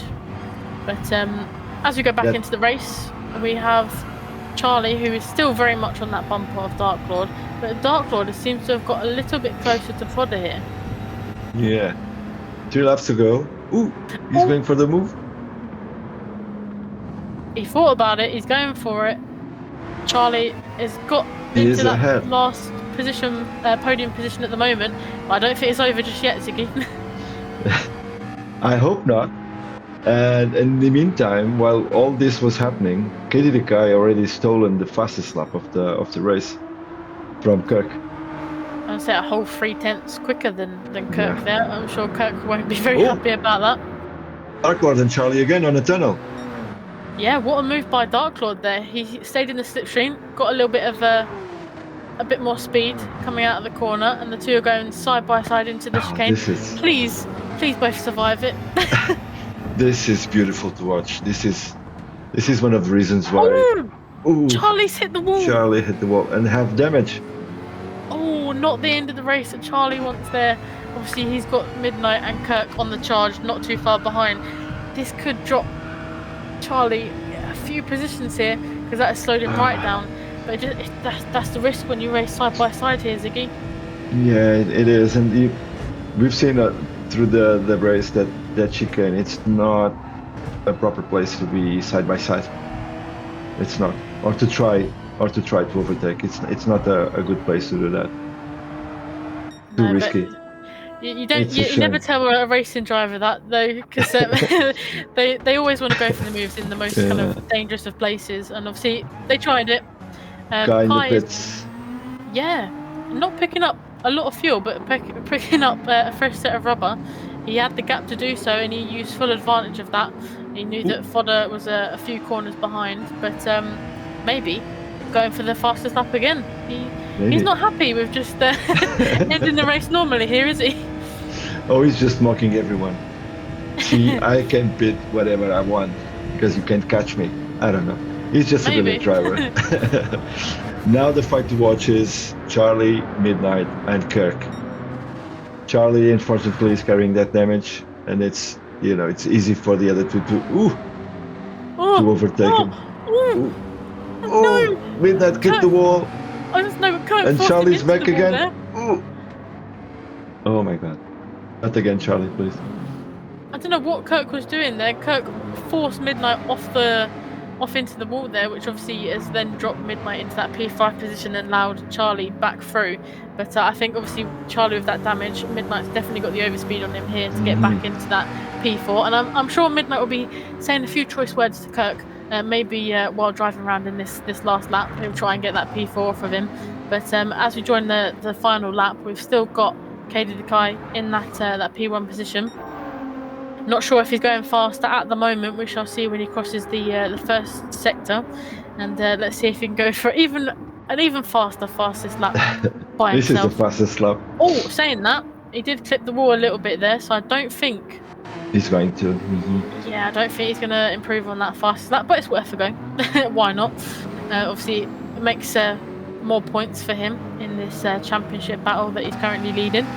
But Fodder in that P2 position and Darklord not too far behind.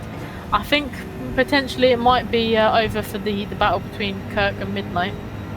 I think so as well. A battle that is heating up. Mac and Pedro at the minute, obviously in the final lap, P7 and P8. Those seem to have been swapping a little bit of paintwork in their positions for the last couple of laps. Everyone else has got quite a healthy gap, but we join Katie Dekai as he comes around the final corner here, Ziggy. And what a tremendous race from Katie Dekai's point of view. Nice and clean, and yeah, what an awesome race from him. Exactly. I mean, brilliant driving, a clear race, no mistakes, consistent. He did what he wanted. The plan was on his head since lap 1, and he perfectly executed it. So congrats to Katie Dekai for this brilliant win. Yeah, and as we join Mac and Pedro on the last corner, I think maybe potentially the two swap in positions. Mac ran out of fuel on the last corner, which did let Pedro through. Unfortunate for Mac there, does lose that position, but he was definitely fighting to the wire there. He only pulled over at the last minute. But Nigel is coming around in that P9 position at the moment, coach P10. But as the last guys are coming around the grid, I'll run through the order. So Katie Dekai, P1 on the road, then on the road currently, obviously without any stewarding investigations at the moment. We've got Fodder in P2, Darklord P3, but then we have Kirk in the Genesis in P4, Midnight not too far behind in P5, Charlie after a very good race unfortunately clipping the wall in P6. We then have Pedro in P7 after Mac running out of fuel. We then have Mac, then Nigel, who's had a pretty good race, Coach in P10.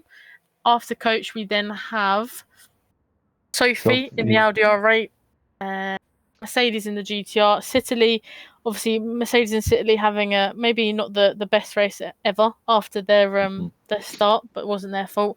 And then unfortunately we do have two retirements, which was Sophia and Giles. But Ziggy, what did you think of the race? I think it was a very interesting race, very entertaining. The first half of the race, I think it was more strategic wise. It was, everybody was a little bit more calm and settled, getting the plan into action. One or two mistakes in terms of, driving, because it's natural that happens, especially on such a tough track like this one. Also, I think there was a little bit of risky decisions in terms of tires and fuel, especially on the Darklord. Forgot to refuel his car. And the second half of the race, the interest rises. Some of the drivers a little bit more, feisty and more aggressive in terms of pace, in terms of risky moves. Trying to chase the result, fights till the end. There were fights till the last lap, almost everywhere. Very interesting, very, very interesting. I think the high points that I would like to refer to this race was Katie Dekai with an impeccable race from the start. Strategic wise, driving and consistent. 100%. The Darklord, although some small mistakes like the fuel and the bold extension of the softs, the first stint to 11 laps, I think, or 10 laps, 11 laps, which in my opinion was a little bit too much for that tire. Anywho, he did it quite well.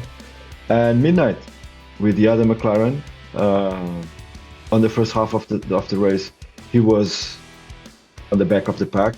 I mean, not exactly on the back, but 9, 10, and last 10 laps he was there fighting for podium, or at least for a P4, and he almost got it, at least on track. Let's see how the results come out after the stewards review all the incidents. So for me, these were the highlights of the race. On the other hand, I feel for Giles, for Sophia, and for Charlie. They had really bad luck. They were there. They were, at least Sophia and Charlie were fighting very good races, and by the end, right on the end, they had, those small problems with the walls that ruined their races in terms of having a better finish position than what they would like to.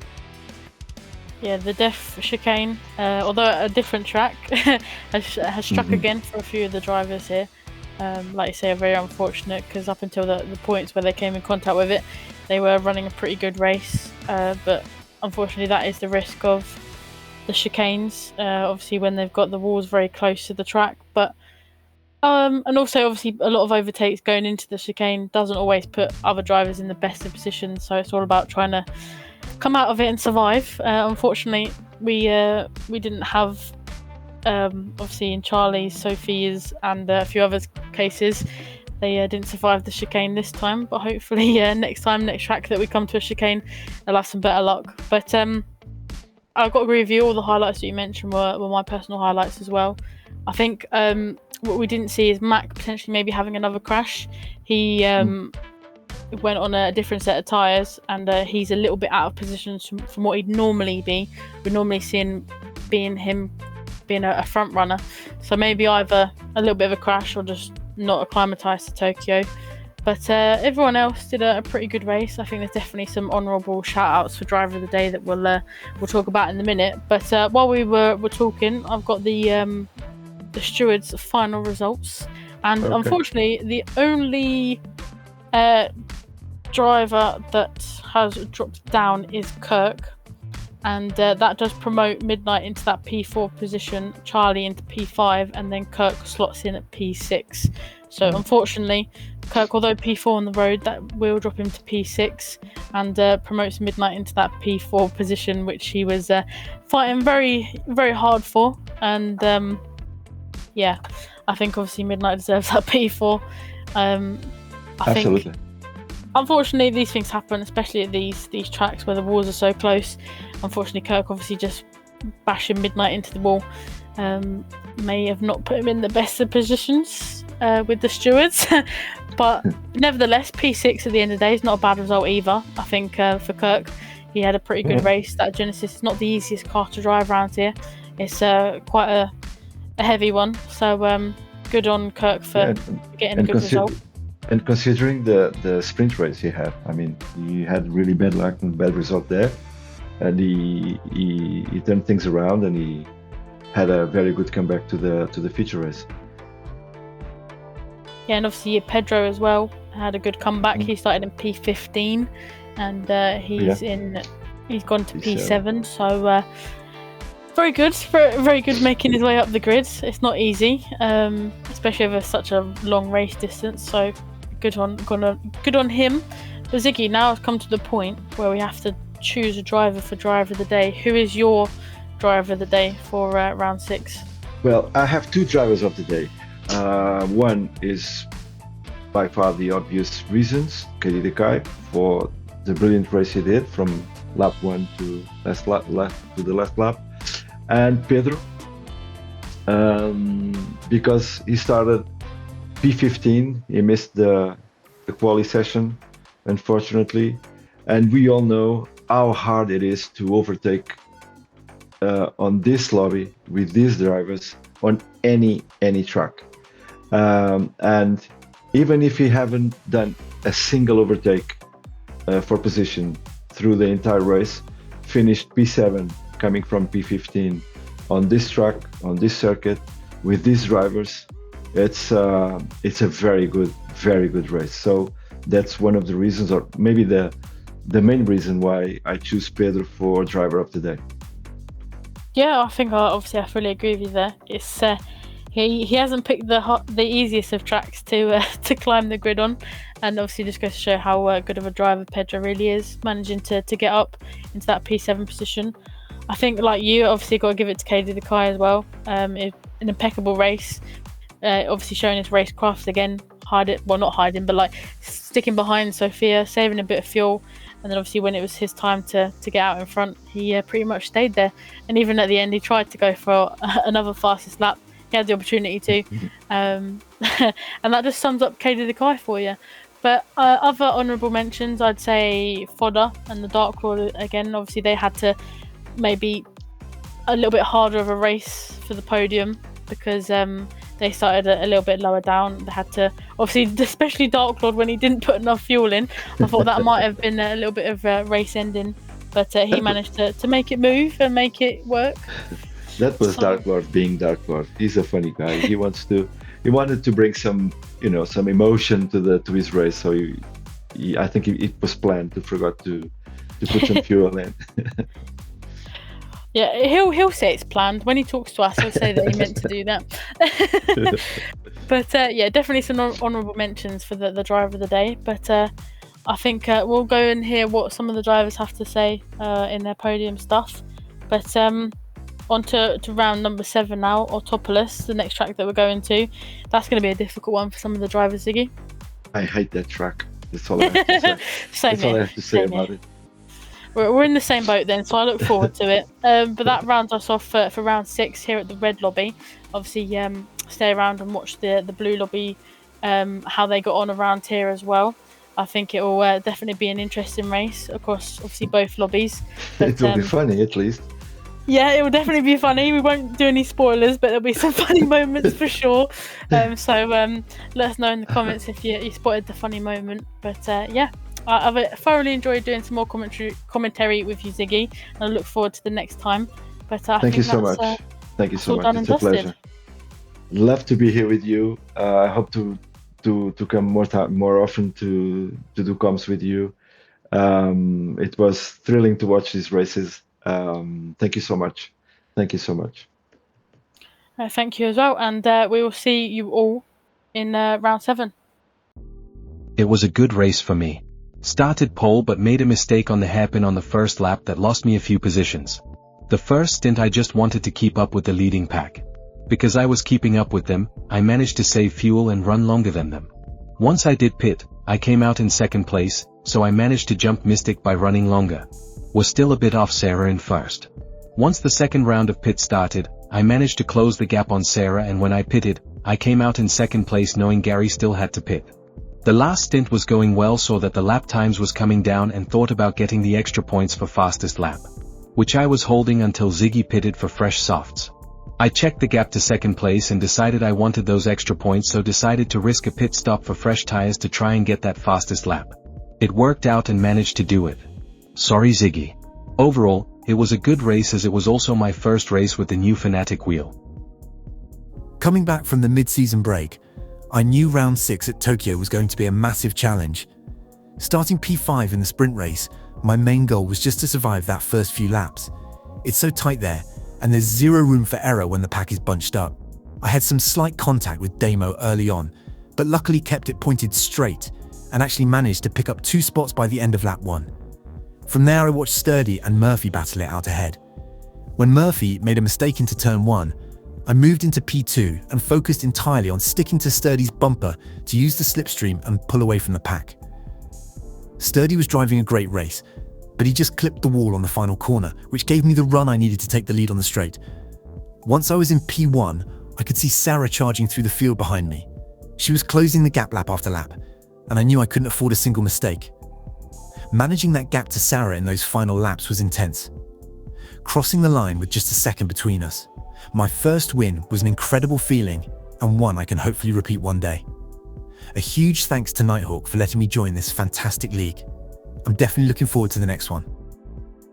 Hey everyone, it's Hawk here. It's been a while since I've had to do one of these. I haven't been on the podium in a while, so I might be a bit rusty doing my old podium statement, but good to be back. Something was obviously in the waters at Tokyo, because I managed to bag myself a double P2 in my trusty old Lamborghini Huracan, which I seem to be gelling well with at the moment. Obviously I've been bouncing between blue and red lobby at the moment, but finding hopefully some consistent pace in that Lambo, which is what I wanted to kind of aim to do for this season. But for the sprint race, I started towards the back end of the grid at P15.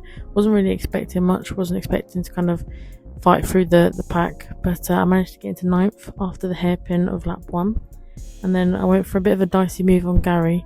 I was very close to the wall, so watch out for that in the video. I think I was inches away from hitting the wall, to be honest. Then me and Lyle came together, had a little battle at the chicane at the end of lap number 1. Unfortunately, I had front row seats to the incident between Damo and Ziggy, where Ziggy went into the pits. It was quite funny to watch. Probably wasn't that funny from Ziggy's point of view though, but we all know Ziggy, he's got a good sense of humour, so I think he laughed it off.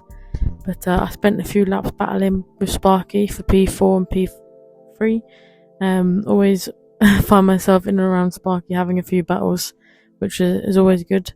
But I got into P2 on lap number 6, so halfway through the race, had 6 laps to try and catch Cypher, who had a very healthy lead at this point. So time was not on my side for that one, but my lap times were coming down lap after lap once I found my groove and kind of got into a consistent pace. But last lap I could just about see Cypher in the distance, but he was too fast, and he was focused on getting that P1. He was too far ahead on the road for me to catch him, but maybe if there was a few more laps I might have been able to get a little bit closer and maybe chance an overtake. But I think it was all Lamborghinis on the podium with me, Cypher and Mystic, so the Lambos must have done, their testing around Tokyo. Seemed to suit our cars pretty well, so congratulations for those two as well, getting on the podium.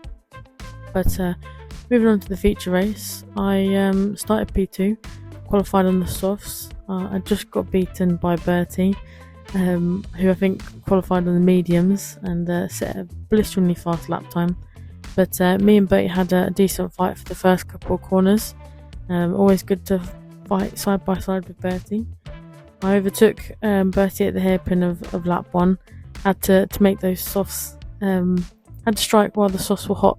Let's just say that, because I knew they weren't going to last very long. But Phil nudged me into the chicane, which unsettled my car. I did go a little bit wide, and I did pick up a half-second penalty. The game just wanted to kick me while I was down, so thanks game. But I temporarily lost that P1 while burning that penalty. Phil got back through. But me and Mystic had a good battle throughout the first stint. We were both on soft, so we were both on a similar strategy. We were always swapping positions, so it was good to fight against him. But I appeared on lap 10. Like I said, obviously the softs weren't going to last very long. Bertie the tyre whisperer had a magnificent pace and strategy in mind. He, with fresher tyres, he was pretty close to me and had me had the pressure on throughout the race. But me and Lyle had another little battle during the feature race. Again, we're always trying to kind of find each other on track, so it's always good to battle against him. But towards the end, Mystic was pretty hot on my tail, putting the pressure on. I thought I might have a bit more of a fight on my hands for the podium, so Mystic was definitely putting the pressure on me. But it was good. Obviously it was Mystic's first round with us at Nighthawk, and I think he had fun. Hopefully see him back again in the future. But yeah, apart from that, good couple of races. Bertie, like I say, with that strategy and that pace, he did beat me to the win. But yeah, good on him in that McLaren. Like I say, it's always good to battle with Bertie, and yeah, congrats to him, and obviously congrats to Mystic as well, who got another podium. But it was great sprint and feature race around the streets of Tokyo. No Tokyo drifting for me, thankfully, but felt comfortable in the Lambo, and hopefully see you back having to do one of these soon. You never know, might get on the podium again. I don't think so, but we'll see. See you later, guys.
potential. Nighthawk racing, field of the burn.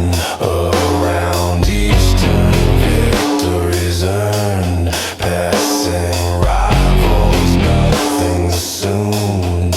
On the track we are consumed.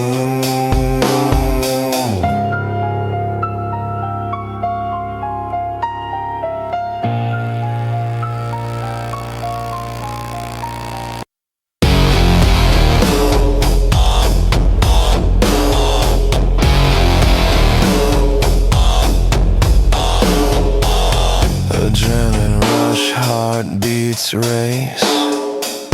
The thrill of speed taking place. Defend the lead, it's not a chase. Gran Turismo sets the pace. Under moonlit skies we soar. Every cosmic spirit's roar. Defending honor, never bored. Speeding kings on asphalt floors.